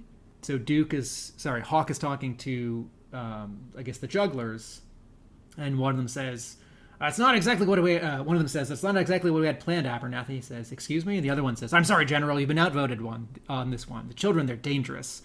They're to be executed when they arrive, as peacefully as possible. Lethal injection." What? Wait, this story hinges on the U.S. government killing children? Like, what? No. That's not G.I. Joe. I don't mean to say, like, that could be, like, X-Files. That could be, like, a conspiracy in, like, a harder-edged Marvel or DC book. And I understand that, like, G.I. Joe has sort of, like, always done this funny range of G and PG-13, depending on the episode or issue or writer. So Hawk then, like, disobeys orders and tells his Joes to turn the convoy around and not deliver the kids. And then Serpentor gets them anyway, right? So, like, one, this high-stakes thing that doesn't belong in G.I. Joe at all, we're going to kill the kids, didn't matter because Serpentor gets the kids anyway.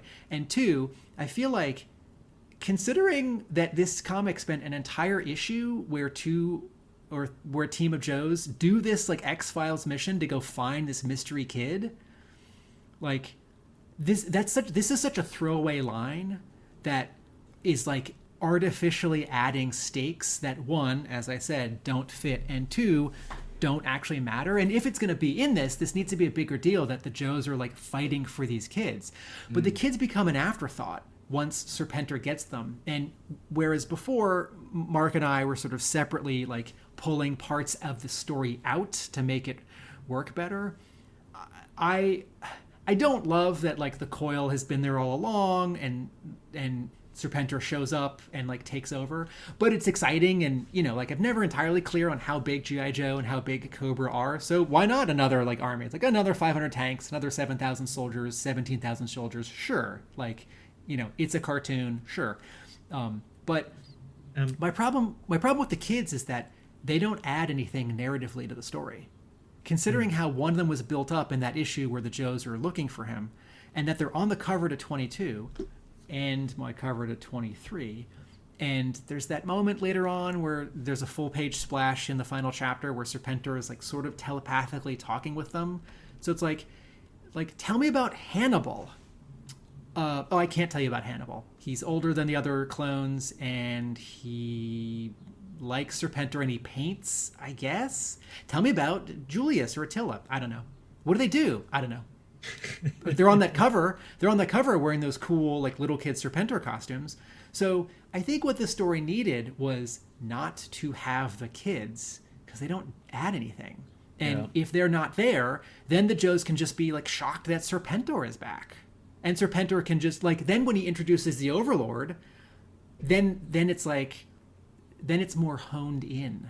But like, and then at the end, like the kids like, well, they're fine. We're not going to kill them after all. They seem fine, says the very young, very young and attractive like doctor who's named, which almost makes me think it's like a friend of someone at Devil's Due. It's like, don't worry about them. They're fine. We're going to adopt them again after all. Like, wait, didn't you just establish 7 issues ago that didn't work?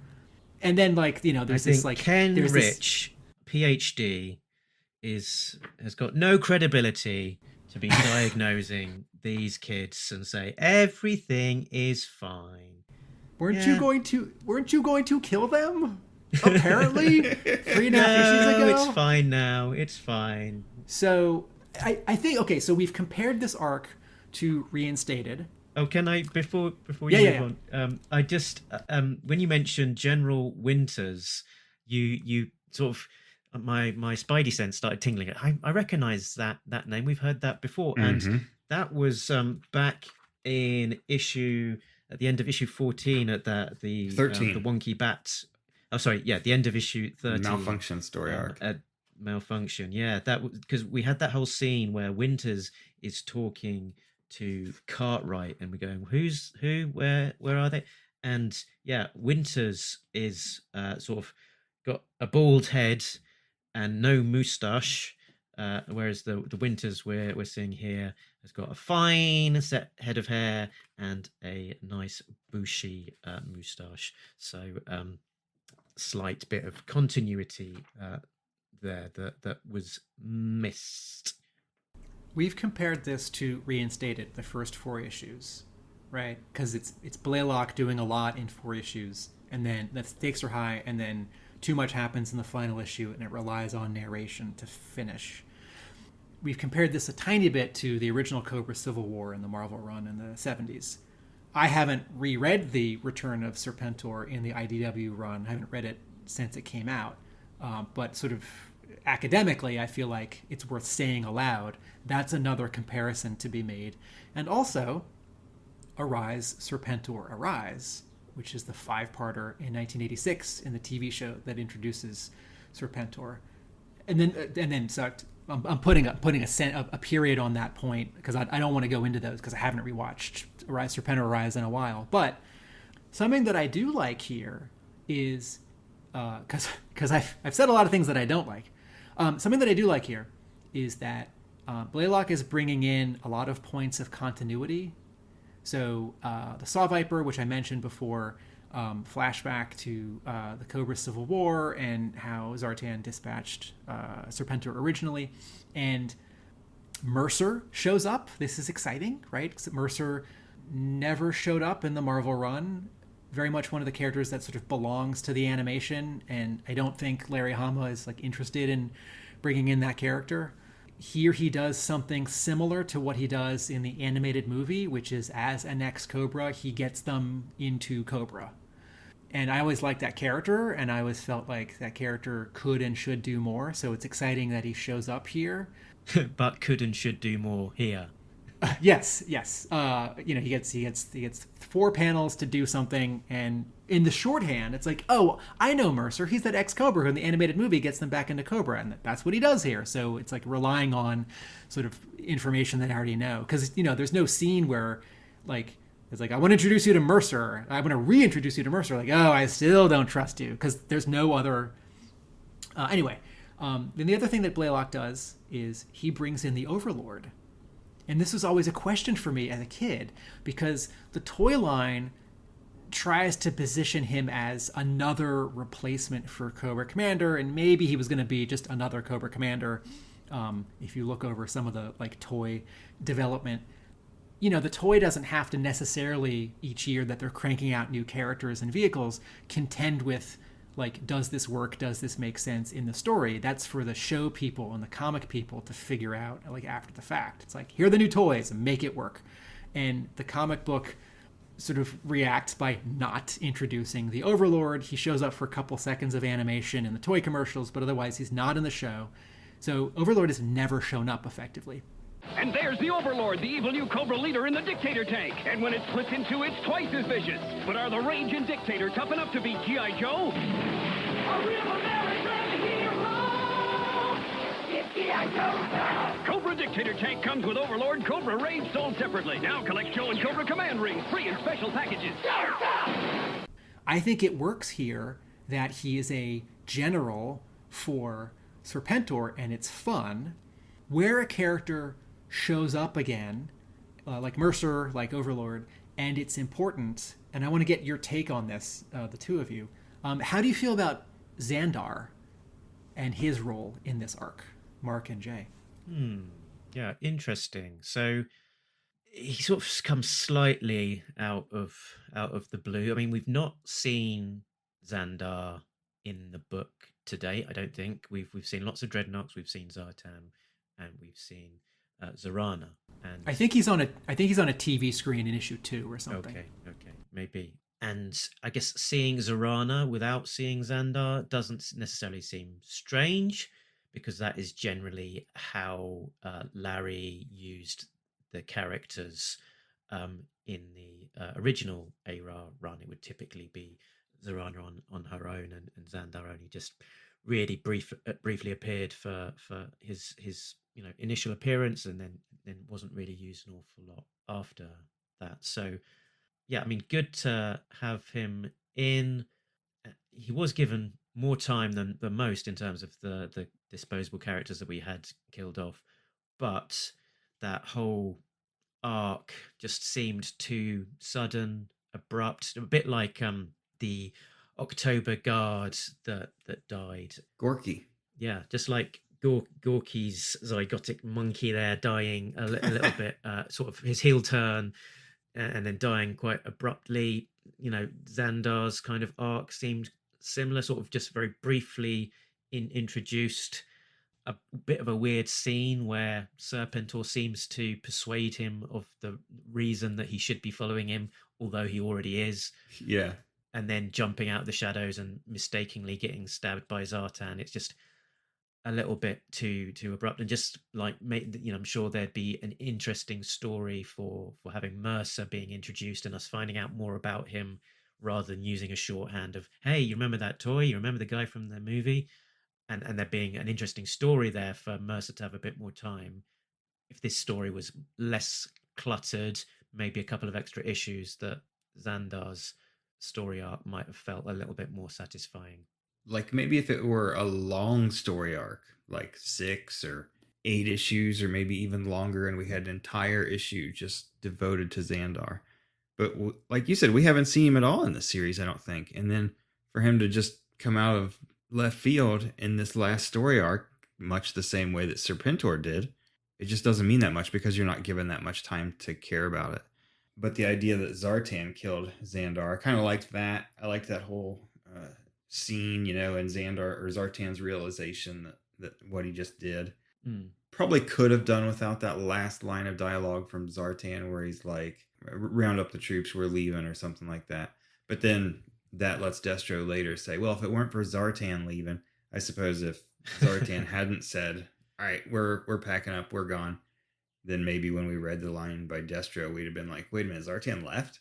So makes sense, I guess. They were kind of setting Zartan up as he's going after Serpentor again, and it maybe he's gonna replay the events of the original Civil War, where he was able to take out Serpentor with a bow and arrow. Oh yeah, surely that was his goal. And and he's off there with his jetpack, and he's looking pretty cool and badass with his bow and arrow, and you're thinking, yeah, maybe he's gonna do it again. History repeating.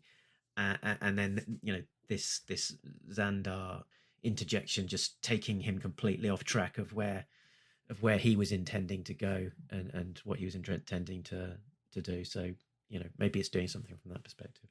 I like that line where Zartan leaves right after he's killed Xandar, because this... Do you? Yeah, because this battle now sort of means nothing to him, or...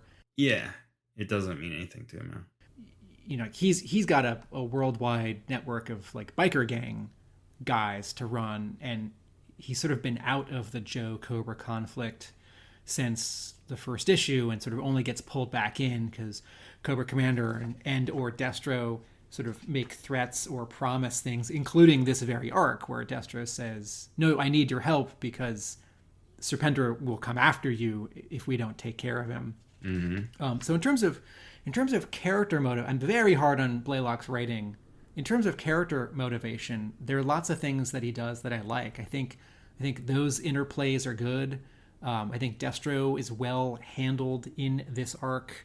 There's a moment that I didn't quite understand, and I wanted you guys to help me with it. So a couple pages into issue 25, the final chapter, Destro has changed into his gold helmet, and he radios Hawk, and he says, "Hawk, this is James Destro. My forces will reach the battle in less than 5 minutes. I'd like to consider you an ally. I would think our common foe would take priority over any grudge between us." And then there's a silent panel where Hawk he's got his little radio headset, and he's thinking. He's furrowing his brow, and he's thinking. And then he says, "No, Hawk out." And then he continues back to talking to his Joes. Like, "Don't stop for anything. Get down there and help Duke's team. So-and-so, so-and-so. That's an order." Am I reading this right, that Hawk is not agreeing to team up with Destro in order to stop Serpentor? Yes, that's the way I read it. Mm-hmm. Yep. Does that... I thought we have established in the Devil's Due series, much less in other versions of G.I. Joe, that Joe will occasionally team up with Cobra to like defeat a common enemy. So I like, from a writing standpoint, I like the punchiness of that dialogue. He just says a no, and then he goes back to telling the Joes what to do. I like that silent panel. Blaylock includes silent panels, wordless panels now and then when he really wants to focus on a beat of someone thinking, of someone reacting. And for comic that's crowded, I'm sort of surprised and pleased that he does this through his whole run. But the stakes seem so high, wouldn't logic dictate that Hawk would say like the thing that we expect him to say here? Like, just this once, Destro. Mm-hmm. Just this second or third time, because we do have this condiment. Like, haven't all these cities fallen? Like, don't the Joes need all the help they can get, and Destro needs all the help he can get? I'll try to no prize this. I think maybe, remember when during the arc The Cabal, where Flint and Baroness had been kidnapped, and the Joes work with Destro then to find both of them. And I think Destro kills several people in that story arc, at least a couple of them just for information alone. So maybe throughout that arc, the Joes were kind of like, "Damn, man, that's harsh." And now Hawk is like, "No," he goes, I got the report from my guys about Destro's methods in Ukraine or wherever the hell it was, and he's like, "No, we're not working with this guy this time. He's just too. He's not going to side with that devil to stop the other devil, even though he's done it so many times in the past." Yeah, I think it's almost like a sort of thumbing your nose at the cliche of, yes, we'll unite to take on our common enemy just this one time. It's it's been done so many times, and obviously the parallel to the original Cobra Civil War, where Destro rolls up on the beach and they sort of have a kind of truce or agreement to work alongside each other. It's just kind of saying, "No, Cobra are the baddies. We're not going to be on your side." Yeah, that kind of thing, essentially. "No, Destro." Bang, hangs up. Yeah, and Destro's in his gold mask and that sort of cloaked costume as well. Was it Cobra Civil War where that look was originally unveiled? I've got a feeling that it might have been. Yeah, because isn't the whole point of the Cobra Civil War to introduce Destro as a separate faction for the toy line? Yeah, essentially, isn't it? I haven't reread that story. No, I mean, is that the point of it? I thought the point of it was to kill Serpentor. I mean, from a Hasbro perspective. Oh, that could be. So yeah, it's another. That could be. It's another kind of parallel back to the Cobra Civil War of having Destro back in this outfit for old time's sake. Also, yeah, parallel to Cobra Civil War is that at the end of issue, end of 24, that there's that operations overview at the end of the book, which does a lot of heavy lifting of explaining, all of the Joes, what groupings they're using, who they're going, the general approach of the strategy of attacking Cobra Island. A similar thing was done in the original Cobra Civil War, and in terms of value for money, time spent reading a page, it's a good way of getting a lot of content in there for a reader. Did you guys enjoy seeing that? Green shirts listed aside. I agree with you. It was fun to read. It did recall the team breakdowns from the Cobra Civil War, but it also did too much narrative heavy lifting. Mm-hmm. I liked it. I mean, I appreciated it was in there.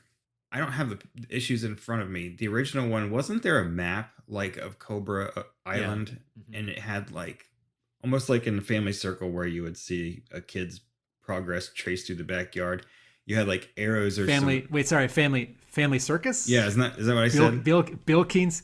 I think you said Family Circle. Sorry, Bill Keene's newspaper strip with Billy wandering on the neighborhood on a dotted line. Didn't that map have something kind of like that? Like, this is where this group's going, and this is where this group's. Like I said, I don't have it in front of me. I haven't seen it for a long time, but this was kind of like that minus the pictures, so it was helpful, if not exciting. Can we? I want to point out something that I like in Badeau's art, which I don't know how clear it has been to me up until this point, but in the first chapter, and to some extent on the cover of the second chapter, he draws Dr. Mindbender as skinny and his face a little more gaunt. Mm-hmm. And I appreciate that, they're not all the same big heroic body types. And even though the original Dr. Mindbender is bare chested and I guess muscular, I think I'm thinking of that Mike Zeck pinup from yearbook 3 or 4. No, he's a dentist. He's a mad scientist. He doesn't lift weights. So when we see him waking up from his nightmare at the beginning of chapter 1, and I did have a question about the beginning of chapter 1. On the very first page of this entire story, in panel 1, 2, 3, 4, there's a very cool looking sciencey bad guy with a bunch of stuff on his chest and a bald head and a gas mask. And he's one of the Cobra or Coil scientists, bringing back Mindbender or bringing back Serpentor. So this guy on the very first page of the very first chapter of this arc, who is that? That's that guy from Hellboy that works with the Nazis that brought help. No, never mind. Yeah, I think it's a look that they employ on a few of these coils. So I don't think it's never a named character, but it's one of the Cobra Coil offshoot characters that are split off into the different faction. Something else that I think would help the story flow better, because there are so many factions, and this is the first time we're seeing a lot of these Coil soldiers. And are these some of these Coil soldiers? Are they referencing action figures from 2003? No, I think they're entirely invented for the comics. Okay, and so there's a couple of little panels where they kind of suggest that the transition that has followed, showing there's a panel where there's a group of Cobra soldiers, and then the next panel along is a group of Coil soldiers, and it's kind of showing the evolution of, initially they were just basically Cobras who had lost their belief in Cobra Commander and were united behind Serpentor, but that has evolved into them having their own more distinctive look. Yeah, so that page you're referring to with the 2 or 3 panels of visual evolution, I like the attempt. It wasn't enough for me. And, part of why we like G.I. Joe is the costumes and the gear. It's like part of why I like X-Men is the costumes. And I don't want to read an X-Men story where they're all just wearing like jackets and ties. It's like, please, at least if Cyclops is going to be wearing a jacket and tie, he has to have red sunglasses on, because it's like, oh, well, this is a story where they're all like shaved bald and they're all depowered, so Cyclops doesn't even have his red sunglasses on. It's like, well, then I'm not like scratching that itch of seeing these designs. I love that this whole faction, this new faction of Cobra, gets these designs, and they're two or three different sort of kinds of coil soldiers or troopers or scientists. But imagine if at the end of chapter 1, there were, instead of a letters page, like 2 battle files, profile pages of like Overlord and like coil soldier, or like coil cloning scientist and coil soldier. That would be kind of a cheat because it's not in the story, but it'd still be part of the value package of buying this comic. And, I see this conflict in Blaylock's writing, where he has a lot happen, a lot of story, a lot of movement, a lot of characters, a lot of locations. And yet he's also like, again, even at issue 23, 24, 25, his pages are divided into 5, 6, 7, 8, 9 panels. And, like comics in 2000, like, think of Ultimate Marvel, think of Wildstorm in 2000, 2001, 2002, like Warren Ellis and Mark Millar on The Authority, like, quote, widescreen storytelling. Grant Morrison's New X-Men, where you'd have one page with like 4 horizontal panels, and then you turn the page and there's like a 2-page splash, and then you turn the page and there's like a 1-page splash. And, like 2 and 3 issue stories were seemingly getting stretched out to 5 or 6 issues to make for like the graphic novel collection, not like a one satisfying 22-page chapter of a story. And I gotta hand it to Blaylock. Even 2 years into his run, he's still like, every page has a lot of value. But I really needed the story to slow down for a page or two, just so I could like see some coil soldiers and be introduced to them and like love their costumes. Like, part of why the shorthand of the first few issues of G.I. Joe in 1982, like, there's no like one page where like a Cobra soldier walks in and Cobra Commander's like, yes, let me inspect my soldiers. Your helmet and your costume. It's like, no, as kids we had the toys. Like, we like stared at the painting on the package. We'd seen them in the show. But here, this whole new faction is like introduced in flashback in like 3 or 4 pages. So I need time and space to like see them and sort of appreciate them and love them. And then when they get defeated, I can say, oh no. And a bit of a confusing flashback as well. So we start Cobra Island 4 years ago with them sort of doing something to Serpentor. Then it's present day, Dr. Mindbender having a nightmare. Then it's him sort of having a memory is part of his nightmare of him coming out of a tank, his cloned body, waking up. Then we're back in present day with him and the Serpentor clone kids. And then I think we're back on another flashback with Serpentor finally returning and coming out of his cloning device. He's been out for 3 years since the Civil War. So yeah, it's not present day, because we're a number of years ahead of that they've previously said, that at least 5 years ahead. And then we are back to present day, and I had to look through those pages a number of times to kind of situate myself as to what was happening and when. And it's not, I guess, trivial to the story, because it's an indication of how long particularly Serpentor has been back and around, and then able to have been working his machinations in the background and building his new forces. So it's a key plot point, but quite muddled in the way that it was presented. After I felt the same way when I was reading those flashbacks, I was thinking, oh, cool. The stuff about Mindbender being conflicted that he's a clone, that's great. Because when he came back toward the end of the Marvel run, that was such a compromise, because when Larry Hama kills him off in the sunken freighter, it's like, cool, like just desserts. And then, a couple years later, there's a new action figure. It's like, I got to find a way to bring him back. And, we didn't really go into that except for, he's cloned and he's back. So that he would have complex feelings about it is great. But when I got to the second chapter of this, the very first page starts with Serpentor and Mindbender on Cobra Island. And I thought, oh, this must be a flashback. This must be like the 4 years ago or the 7 years ago or the 4 months ago. I can't tell. And then the scene just sort of starts with Storm Shadow showing up to save Cobra Commander. And I thought, oh, I guess if it was a flashback, it would have said Gulf of Mexico, Cobra Island 4 years ago. And then I turned the page, and just to echo my previous point about wishing there was more space to see the Coil characters, right? Like, I was thinking of the sort of final battle in issue 25, where there are all these, I think, orange Coil characters that kind of look like the Overlord.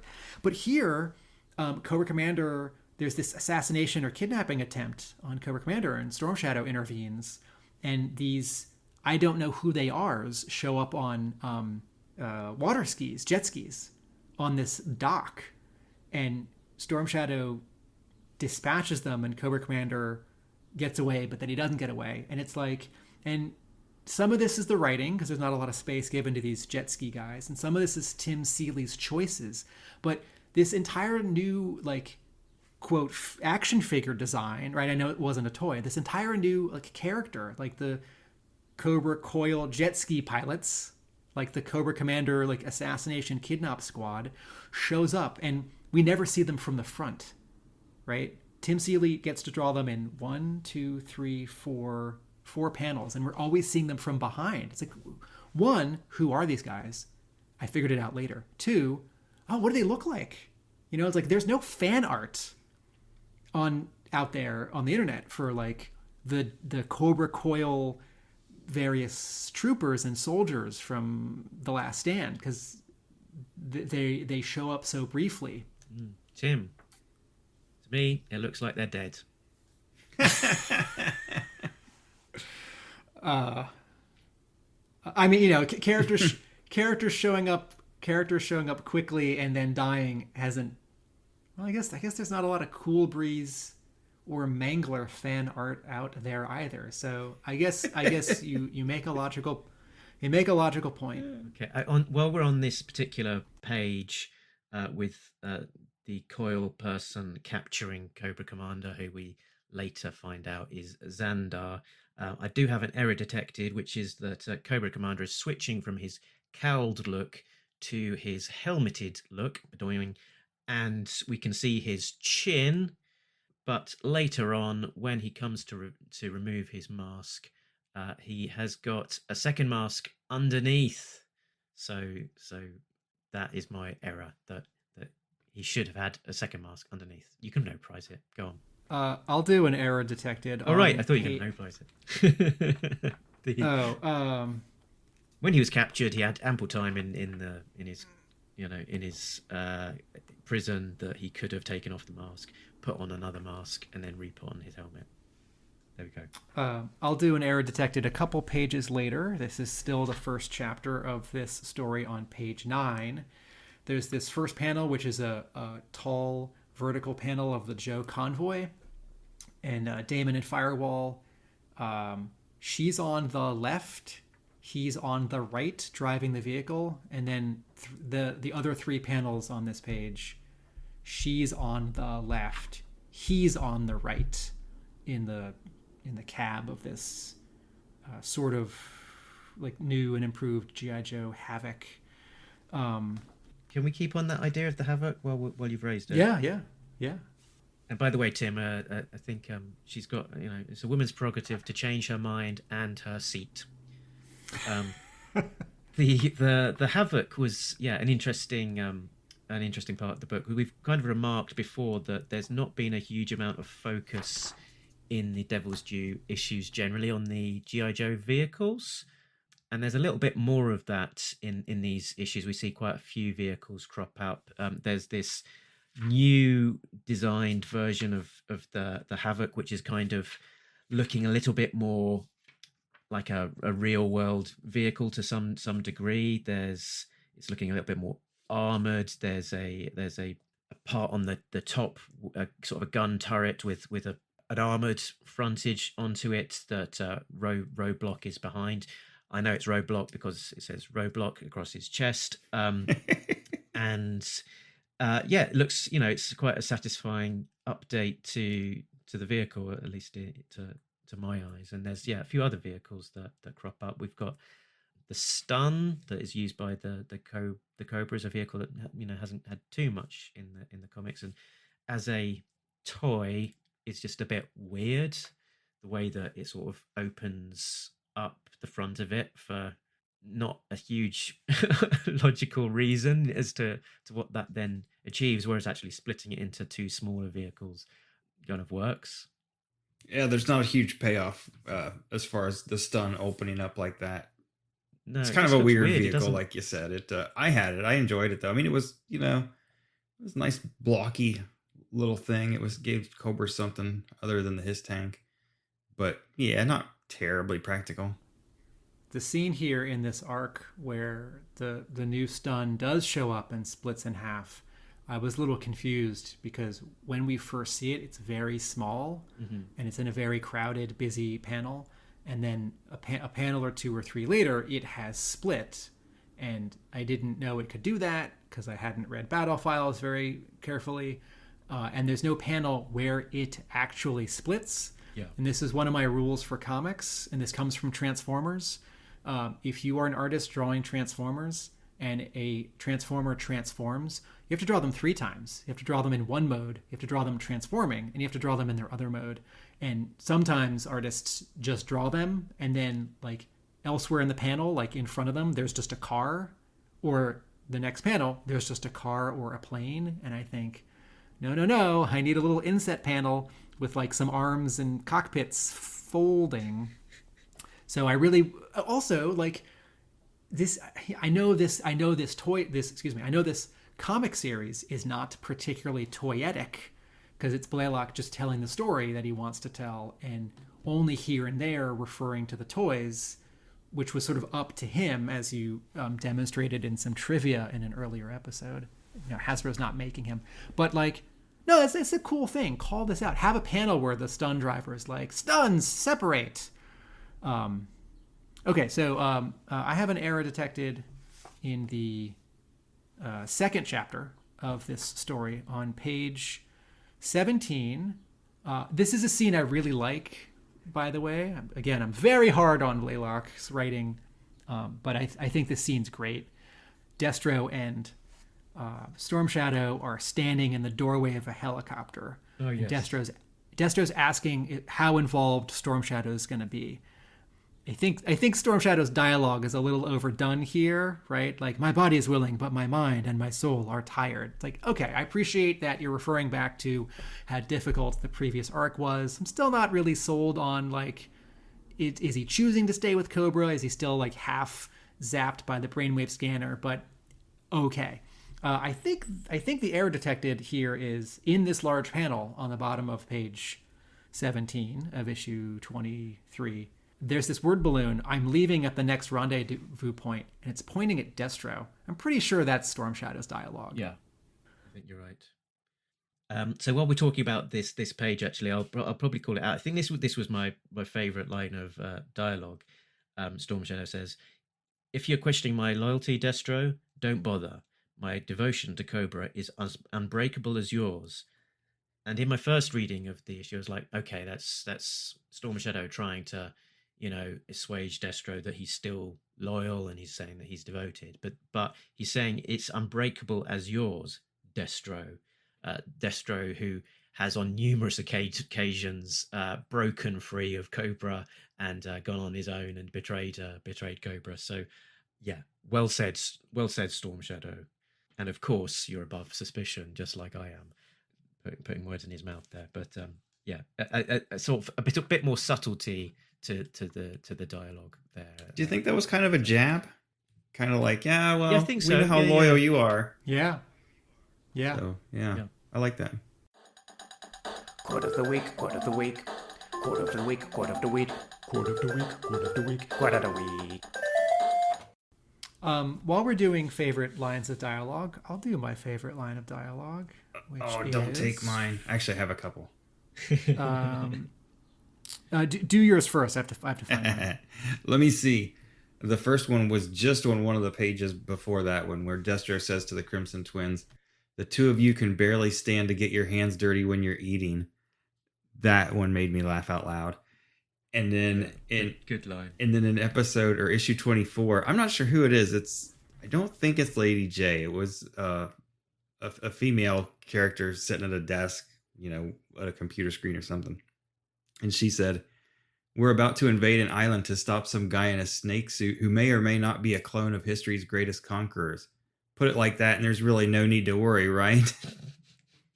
And then also in that issue later, Zartan says about Cobra Commander, he goes, "Rescue him. I wouldn't spit on Cobra Commander if he were on fire." That was another great one. There were those couple spots that I thought were really funny. Laughed out loud when I was reading it. Yeah. And we've to be fair, we've not always necessarily even picked out favorite line of dialogue as we've been doing these. Yeah, well, I mean, and sometimes there's issues. not. Like the first issue, there really wasn't anything that stood out, but yeah, it's noticeable here that we are seeing more dialogue that's getting going. Yeah, that's a nice piece of dialogue. Now at the end, yeah. Since so Jay, you did I steal one of yours? You and I had picked. Yeah, but that's okay. I think I've done that for you. I like that line. Destro's needling the twins. That was funny. And that that feels more like the cartoon, which is fine with me because I like them a lot in the cartoon and they're underused in the Marvel comic. But your other line from this, there's a green shirt at the G.I. Joe Los Angeles Bureau. That line that you just quoted. She does have a name because she has a name tag. Her name is Stanley. Oh, I missed that. See, the name tag didn't help. It's at the very bottom. It's at the very bottom of the panel. So my least favorite line of dialogue in this arc happens to because you make a new jingle.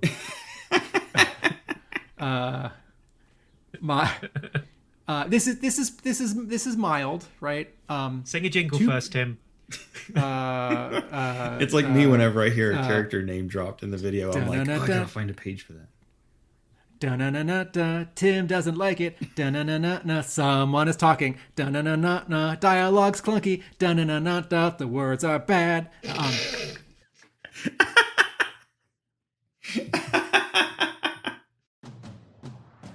Tim doesn't like it. Someone is talking. Dialogue's clunky. The words are bad. All right, so 2 panels earlier, Duke is on a screen talking to these 2 Joe green shirts at a computer in the G.I. Joe Los Angeles Bureau. And so Duke's just gotten some bad news from the previous page, right? That like there are like rattlers in Los Angeles. And Duke continues at the top of page 2. "Damn it, we don't have time for this. What's the sit rep on your shutdown? We're going as fast as we can, Duke. Make it happen, soldier, now." He's like yelling at them. Like that doesn't like this doesn't feel like G.I. Joe, right? This like, is not the first time that Duke has screamed at a computer monitor though and told somebody to make it happen. Do you mean in Devil's Due? Yeah, in Devil's Due. Remember the other one was I think during the Malfunction arc, because he was still in the in like his CIA suit, and it was when Sneak Peek called in or something and was getting killed, and Duke is like, I don't know what he said, "Stay on the line" or something like that. That's an order. So if this is an attempt to differentiate Hawk and Duke, right? Like Duke is got like a little bit of a temper, or he's more impatient. Like, well, that's fine, except that Hawk in the final chapter of this issue is like talking to some Joes, tells them what to do, and then adds, "That's an order." So he's in effect doing the same thing. So if this is an attempt to differentiate these two characters, it's not. Later on, Duke, there's a scene where Duke is in battle and he's shouting and firing his dual-wielded pistols. He says, "Don't give up! Push until they fall down!" And then it's Overlord gets a bit of wire around his neck, and he replies, "Is that how you lead, by shouting slogans, and you wonder why you're losing?" There you go. So acknowledgement. You can't just shout at people to get the best out of them.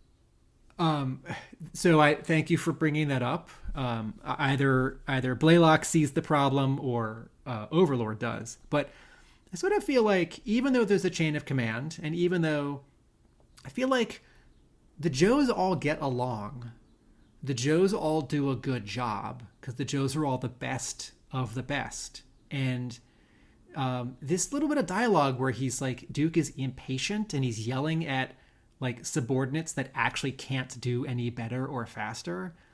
It just sort of rings false. It's like a small thing that doesn't feel like G.I. Joe. And it happens again in the second chapter, in this scene on page 11, where Stalker and Scarlet are talking, and she's filled with regret for how she left things with Snake Eyes. And Stalker's got a great line of dialogue, right? She says, "I got pretty mad before he left. I said some things." And he says, "Is that all? Shoot, girl. That man's going to marry you."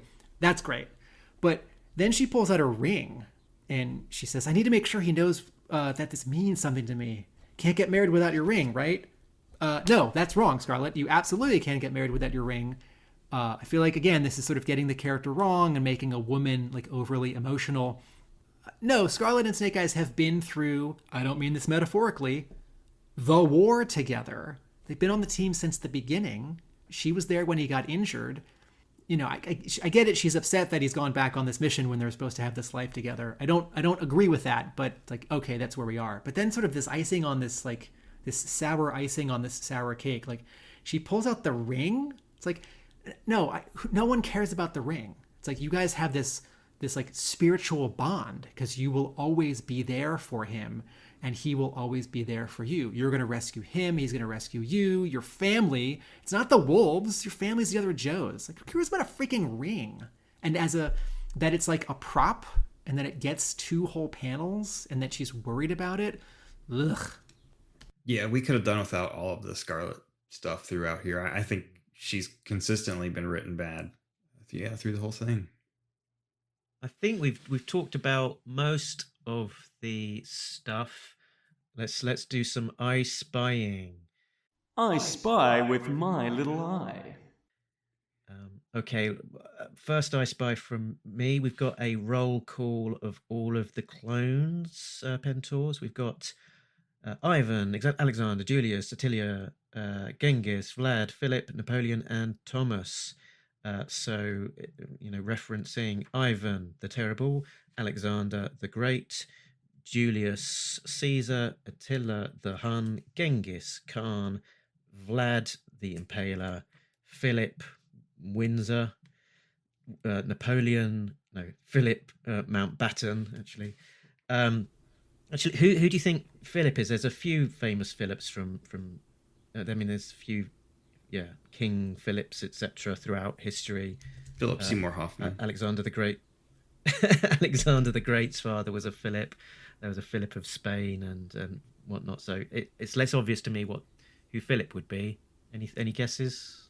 I do not have a guess. No. Napoleon, blown apart, and Thomas. And that final Thomas gave me pause to think as well who that might be. And I think that might be Thomas Arashikage. Oh, it could be. Because of past, he was part of that Serpentor DNA soup. Yeah. Or is it Thomas Paine?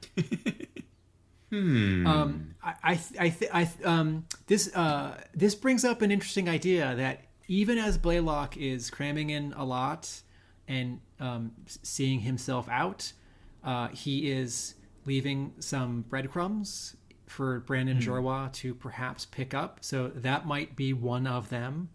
And then another is when Mercer shows up in chapter 2 on page 13. Hawk opens up a high security door and brings Duke into a little, what looks like interrogation room. And Hawk says, "I'm sure you remember Mercer." And Mercer says, "Hello, boys. Surprised you could find me." And then Duke, or Hawk, I guess Hawk, sort of as a snippet of continuing dialogue over the next panel where the scene cuts somewhere else, says, "We can discuss that later. Right now, we need to talk about Cobra Island." So this indicates that there was or will be more story with Mercer getting found. May just be a throwaway line. It's like, "Oh, you easily got all the other Joes to come back when you reactivated them, and I was harder to find or come back." But this also seems to allude to a potential issue of Frontline or something. Yeah, I'm sure you remember Mercer. Yeah, I watched G.I. Joe the movie like everyone else. Yeah, exactly. My I Spy, I have two. One is at the end of the first. You guys might not have this if you're reading online or in a graphic novel.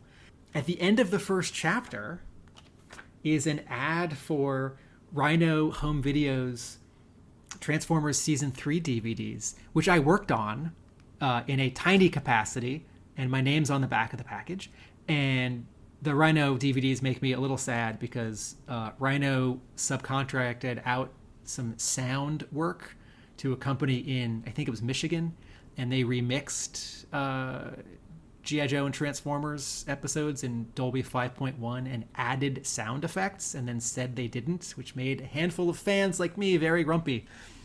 So I've kept all my Rhino, G.I. Joe, and Transformers DVDs because of the great bonus features. And they did do a tremendous job remastering the picture. But the Shout Factory DVDs are tops because they restored the original audio. Okay, and then my other I Spy is in the final chapter in issue 25 on page 7. The Joes are landing on the beach with 2 whales and some regular Navy ships behind them, and some coil forces are on the beach trying to repel them.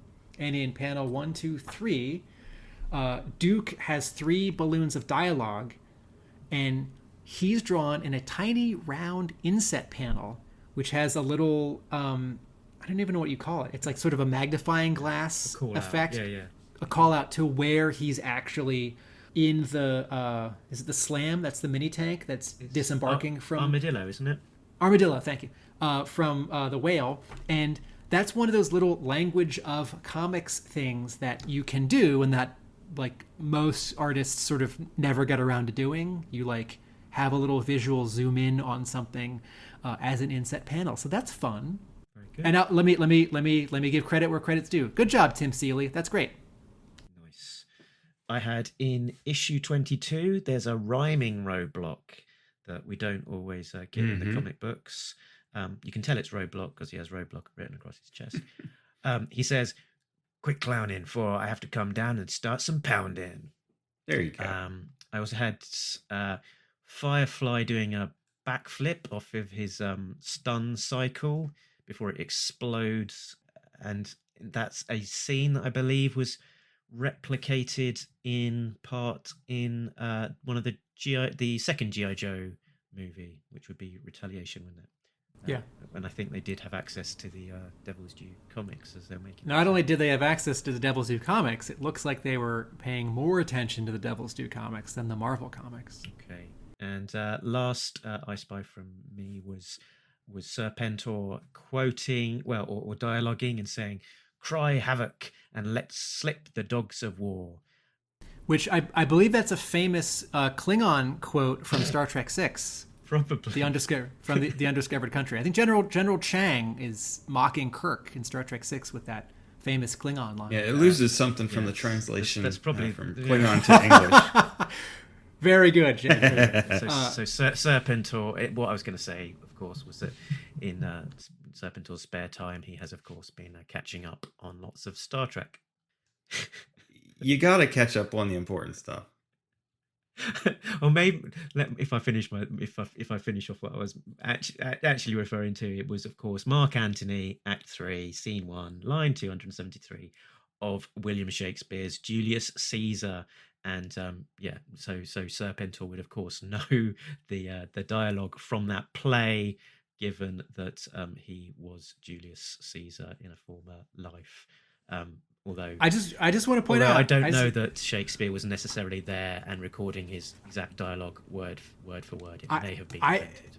You know what? I'm going to push back, Mark. I think this definitely is a Star Trek reference and not a Shakespeare reference, because this is important, and you're wrong. On the very final page of this entire story, when we see the clones, in the fourth to last panel, the clones are like getting tested and they're going to get like put in families. One of them is playing with a Starship Enterprise toy. Okay. So Serpentor very much does have Star Trek on the brain. Jay, do you have an I Spy? Because I have one more. In the scene in 23, when Serpentor had leaked location of Cobra bases to Joe's, and Joe's were going around and cleaning up the Cobra bases. One of the ones that they rounded up was in a place called, I think it's Delhi Hills, which is where issues 14 to 15 took place.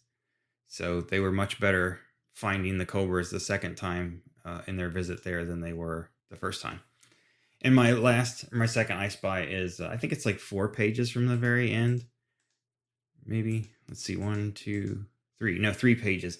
We get a wide shot there with some Joes that we haven't seen before. We've got Repeater, who was always one of my favorites. And then we've got Paladin from The Amazing Spider-Man standing by Lady J. And I think that's Eminem in the back.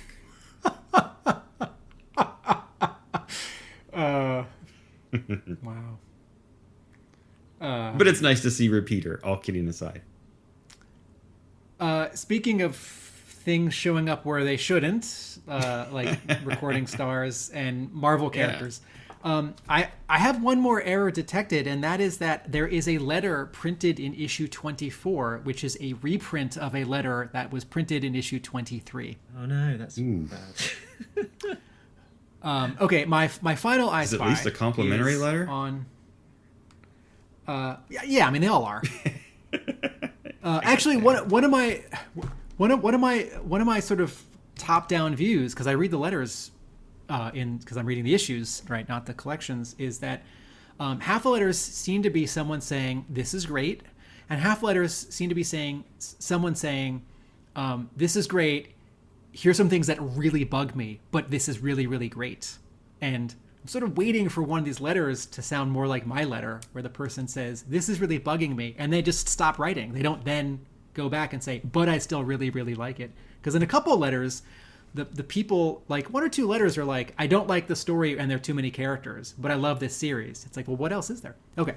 My final I Spy is on the last page of this entire series, this entire arc. First panel is Hector Ramirez, a news reporter from the Sunbow episodes.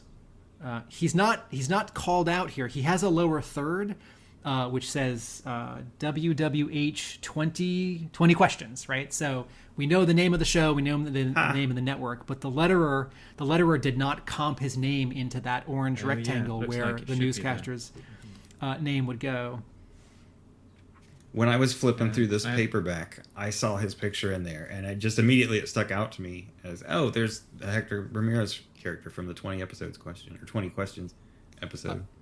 I should also point out that there's a character who is just like Hector Ramirez in the Deke episodes, who has a different name, who is very clearly just meant to be. Who's just meant to be Hector Ramirez. I have a feeling that we saw Hector Ramirez crop up earlier on in the issues as well. Oh yeah, is he in issue 4? Does he do some of the recap at the end of? Maybe he was. Is he the guy who's like, the good guys sure saved the day against those microscopic robots that Tim can't see?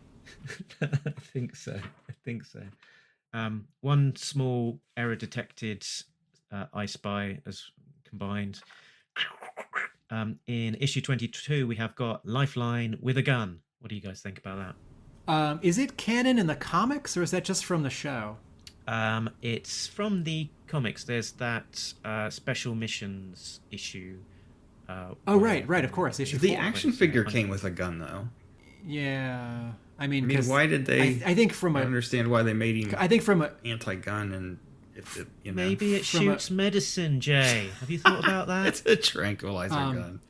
I think marketing at Hasbro in 1986 knew that if they released a figure that came with a backpack and a briefcase and no gun, kids wouldn't buy it. Yeah, because these are action characters who have weapons, and it butts up against the character logic that we see in the fiction. I have a small error detected in the final chapter, a couple pages in. The letter I. It's in chapter 3. I didn't write this one down.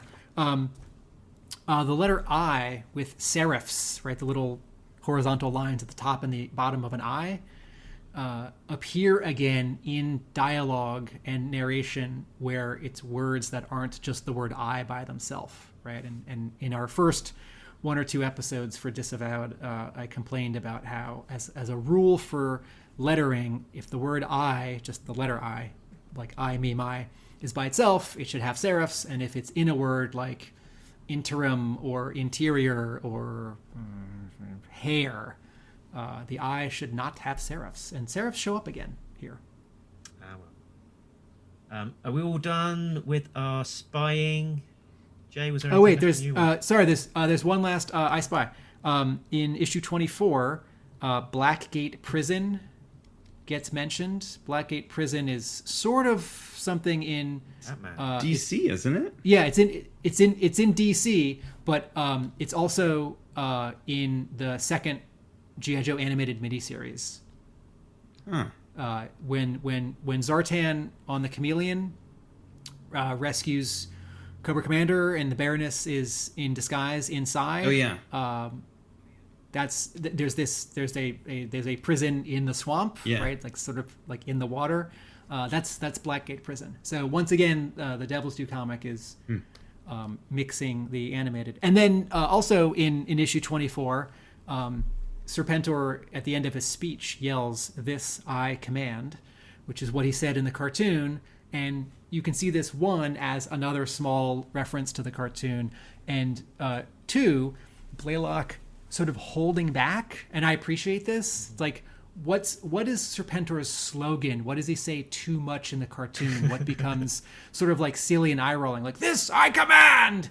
And what does he only do one time in this whole arc? Say, "This I command." I hadn't even spotted that one. So, and then I wanted to point out one more thing that I like about this arc, because I'm very hard on Blaylock's writing. Cobra Commander is pretty awesome as and after he breaks out of prison. That the two coil guys get shocked when trying to pull his helmet out, right? Which we have seen in the animation, and it releases gas in the comics, in the Marvel comics, right? So we know the Cobra Commander, and then is it in the file card of Battle Armor Cobra Commander? I forget. But we've seen in the fiction, Cobra Commander does not easily get unmasked. So he takes out these two guards. He grabs their like shocking baton. He very quickly teams up with the Joes, but says something sort of uncaring. And then he goes back in to like deal with Serpentor, which is cool and badass. And despite having been beaten up, he's still mean and in control and brave. And like he's going to get his command back. And he calls Destro, and they're arranging it. So I like how Cobra Commander is, particularly in the final issue and a half of this arc. Yeah, he's caught up in an explosion, the one that knocks Snake Eyes on his ass, and he gets a shard of glass or metal embedded in his hand, so it's part of it is coming through the other side through his palm, and he then uses that jagged metal that's embedded in his hand to off one of the Serpentor's goons. So yeah, pretty brutal stuff. But I do find the visual storytelling of that grenade with the Joes like coming up the stairwell and there's a door and Cobra Commander and Snake Eyes are somewhere in the door, out the door, at the top of the stairs. Yeah. I couldn't follow that scene. So two steps forward, one step back for me, always. Okay, are we done talking this issue? Yeah. I think so. Okay, so let's Joeyage. That's not a thing. Let's give some Yojo ratings. I want to be positive. I think I'm gonna go quite high. I think I'm gonna go like 7.5. I think, as we've talked about, this arc is by no means perfect. There are a few things that irk me about it, but in terms of the sheer ambition, which largely succeeds, I liked it. I did go back and reread it multiple times, in part because I found some of it a little bit confusing, but in part as well that I enjoyed it and felt like it was worth reading through multiple times to pick out some of maybe the details that I didn't spot first time round. So yeah, slightly mixed sort of feelings towards it, but generally I think positive and enthusiastic about it. I give this a 5. Bado's art, we're off to a good start. Some intriguing stuff with cloning, and I don't love how Serpentor came back in the IDW run. This works better for me as a comparison. Still too much going on, but I'm intrigued. Echoes of the Cobra Civil War, but some confusing visual storytelling, lots of really underwhelming art, panels that just sort of panels and poses and expressions that have no heft and just sort of sit there. I'm much more interested in the version of this story where everyone acts in character, half as much happens, and it gets 1 or 2 more issues. Don't think I can argue with that. I'm much more interested in this version of the story that's drawn by Steve Epting. I'm going to give this... You can't say that. I can't? No. I'm going to give... You can't just say, this would be better if it was drawn by my favourite artist. It would be. Of course it would. It would be. It totally would be. Strike that from the records. Objection. Sustained. Sustained. Yeah, objection, Your Honor. Prosecution's leading the witness. I'm going to go 6. I just didn't enjoy this one all that much. Like I said, told Tim, I think it was just disappointing after how high we all were on 20 and 21, how good those issues were. Bado drew the first issue in this, which I think was probably on par with his artwork in issue 20.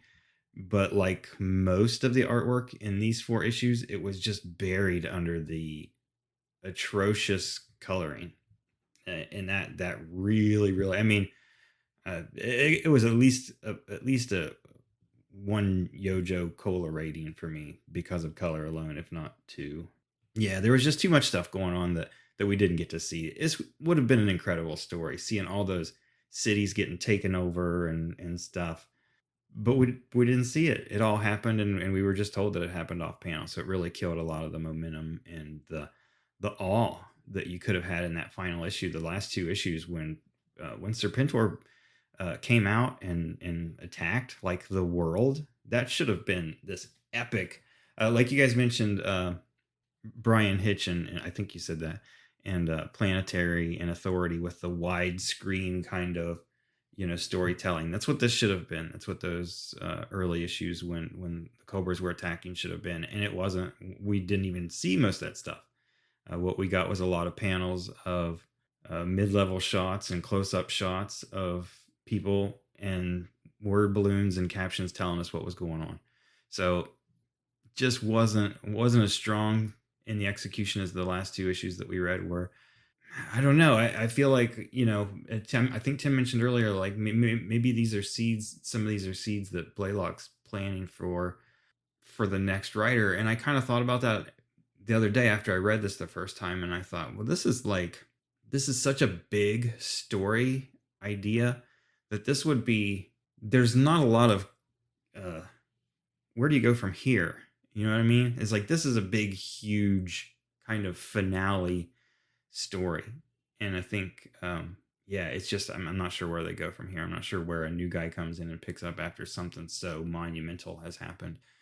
And the fact that I don't know, the art was not great, so it didn't seem monumental when we read it. It wasn't as monumental as it could have been and should have been. So yeah, it was disappointing overall. For me, there's a panel in the final chapter that encapsulates my reaction to the entire arc. It's the panel where Serpentor is falling after Cobra Commander has kicked him. So, first panel of page 23. To Jay's point just now, the water under Serpentor is overcolored. The rocks above and below overcolored, right? Far too much texture, far too busy sort of competing with focus. And then Serpentor himself, there are at least 15 little highlights on the sort of green aqua parts of his costume, and then also highlights on the orange armor. And in terms of like cramming in too much, right? Like Serpentor is falling, and this is what he's saying as he's falling over a waterfall. If I shall perish this day, then so shall all. None of you shall live to bear my legacy. Boop, breep, boop, as he pushes some buttons on his wrist. So what I see here is too much happening for the amount of space that's been given it, right? And I know that with comics, you know, there's an organic push and pull where you might have like a moment where it's wordless and someone's just thinking and you're sort of supposed to like sit on that panel for longer. Sometimes you have like moment to moment panel transitions where someone, or like action to action, someone like their hand is on a door and then their hand is like opening the door. And other times you cut from one panel to the next and it's like cutting across the room, cutting across the continent. And then in terms of like it sort of not being emotionally satisfying, you know, what he's saying here is like a thing that we've seen before. It's like Skeletor says this in He-Man, you know, like if I can't have the red crystal of so-and-so, no one can. Like Serpentor says this in a 1986 episode, right? It's like, if Cobra cannot have the antimatter reactor, then no one can. He pushes the button, blows it up, and then the Cobra like battleship crashes into the flag, and they both sink underwater. Anyway, and also, if I can't have my clone children things, then no one shall. Yeah, and it's just all overdone, I think, is what you're trying to say. And that panel is a perfect example of it. Just the water, the texture in the water alone doesn't need to be there. And all it does is just visually clutter up your image. I can't stress or forget at all what you said earlier, Tim, that your eyes hurt looking at one of the covers. That's the way mine were after reading the entire arc. And it was because it was just, the color is so, I don't know, is it as bad or worse than the reinstated arc? It'd be a tough competition.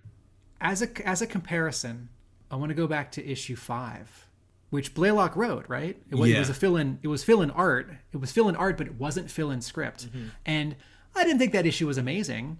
But as a comic book, as a narrative, it functions really well.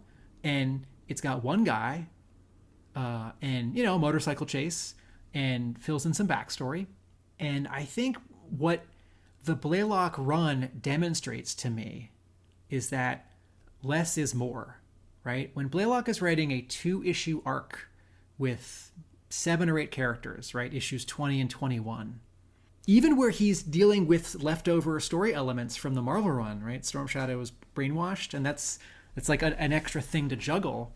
He does better with it. When he's doing the really big stuff, it feels like it wants to be a 5-part miniseries in the animated show. You know, G.I. Joe is really crowded, and just G.I. Joe and Cobra is really crowded. And once you also introduce, you know, the October Guard and Destro and the Coil, and like not just like Joe headquarters and Cobra headquarters, but like several different Joe headquarters and also like 5 world capitals. So, I think of Mark's word from his Joage score, ambitious and So, Serpentor falling. Let's do innuendo. This has been a long episode. Let's have some levity. We could use a laugh. Okie dokie. Serpentor gets a lot of hate online, I think, but I love that original design. And the original figure was just fantastic. It's not whatever you think of the sci-fi storyline, but just that character and the original design, the air chariot, everything about it was just so cool. Serpentor is awesome and makes for a great dynamic in the story. Yeah. I didn't like the costume in this, the way that the updated costume. Oh yeah, we didn't talk about that. Oh, well. Never mind. I don't love it, but I think they're allowed to update it. Yeah.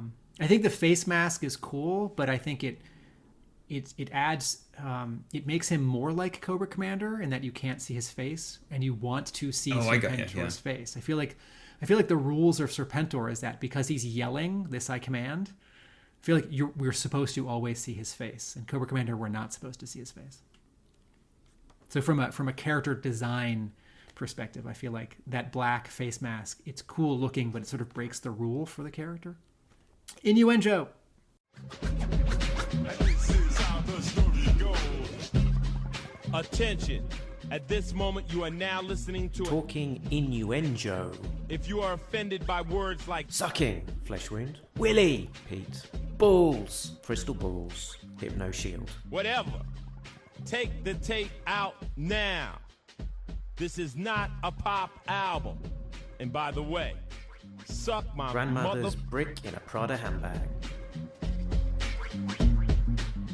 Innuendo. So, if you're in the right frame of mind, specifically dirty, juvenile, silly frame of mind, hello, then G.I. Joe names can sometimes sound a little bit dirty. So the challenge here is, can I get through a list of 5 G.I. Joe names without making my co-hosts titter? I'm just going to guess, based on our conversation, I'm just going to guess the first one. I'm going to say this to Jay. Serpentor. Jay. Okay. Sorry, go ahead, Mark. Okay, stop laughing. I've got to have a clean baseline so that I can actually tell when you're laughing at silly names rather than just laughing generally from insanity of delirium, couple of hours of discussion. Yeah, of just being so dog-tired that you eyes and ears bleeding now. The plot. Yeah. Okay, here we're gonna go. Rapid fire. Eels. Bazooka. What? I almost broke on rapid fire. I did smile at rapid fire. How was it that Bazooka did it? Crikey. Again, I gotta keep it clean. I'm not saying anything.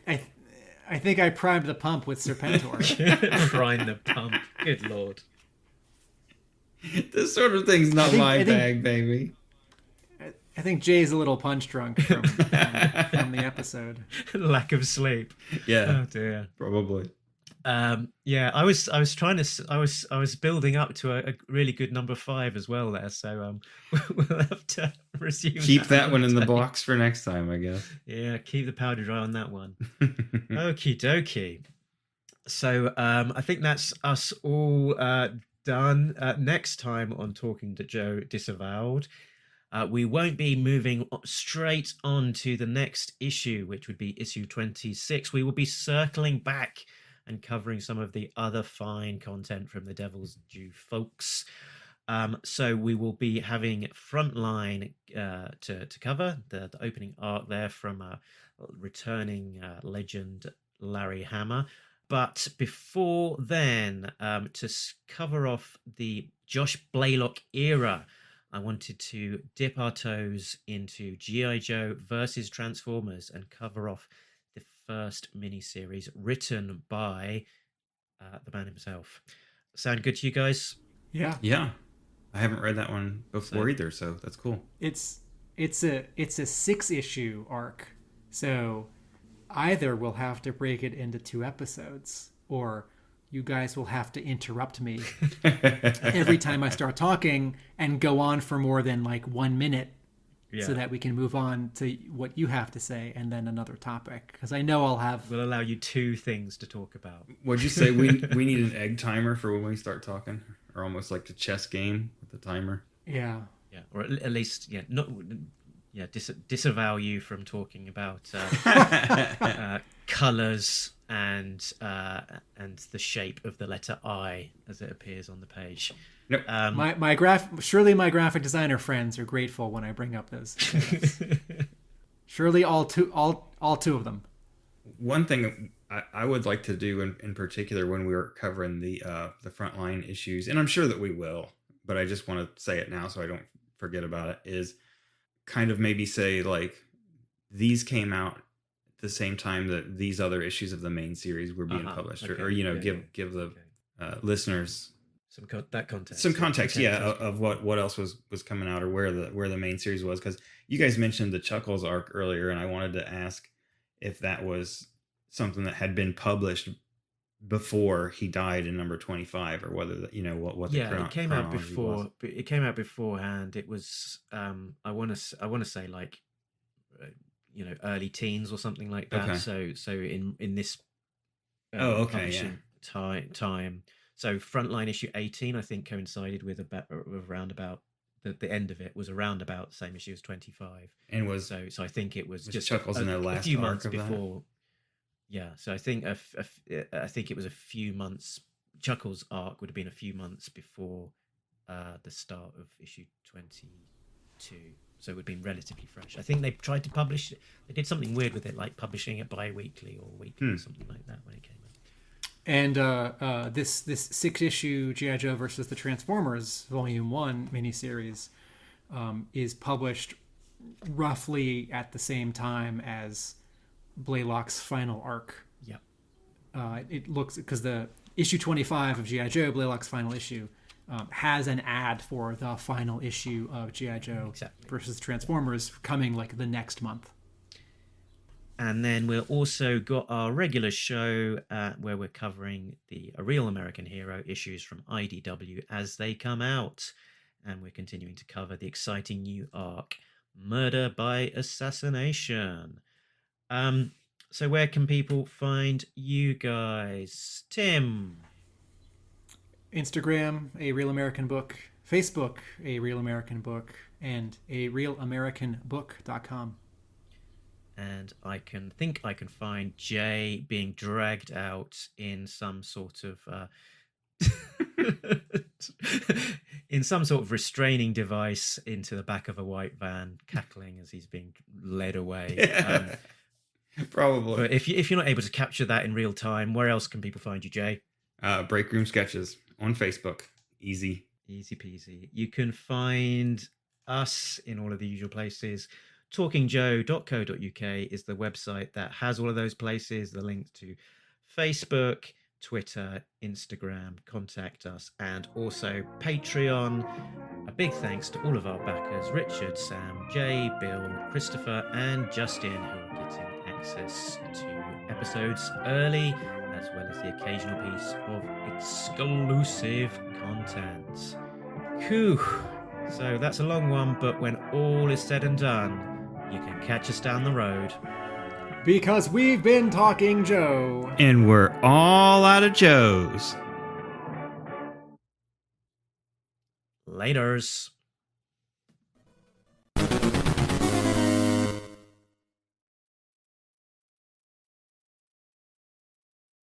Yeah, should have expected it to be long, and it was. But you know what? I think the way to promote this is that just as issue 25 is oversized with extra pages, oversized episode. We should have called this out. They didn't raise the cover price. The episode is ours oversized costs the same with too. extra. Yeah, we haven't raised our cover price yet. Our episode is oversized with extra minutes.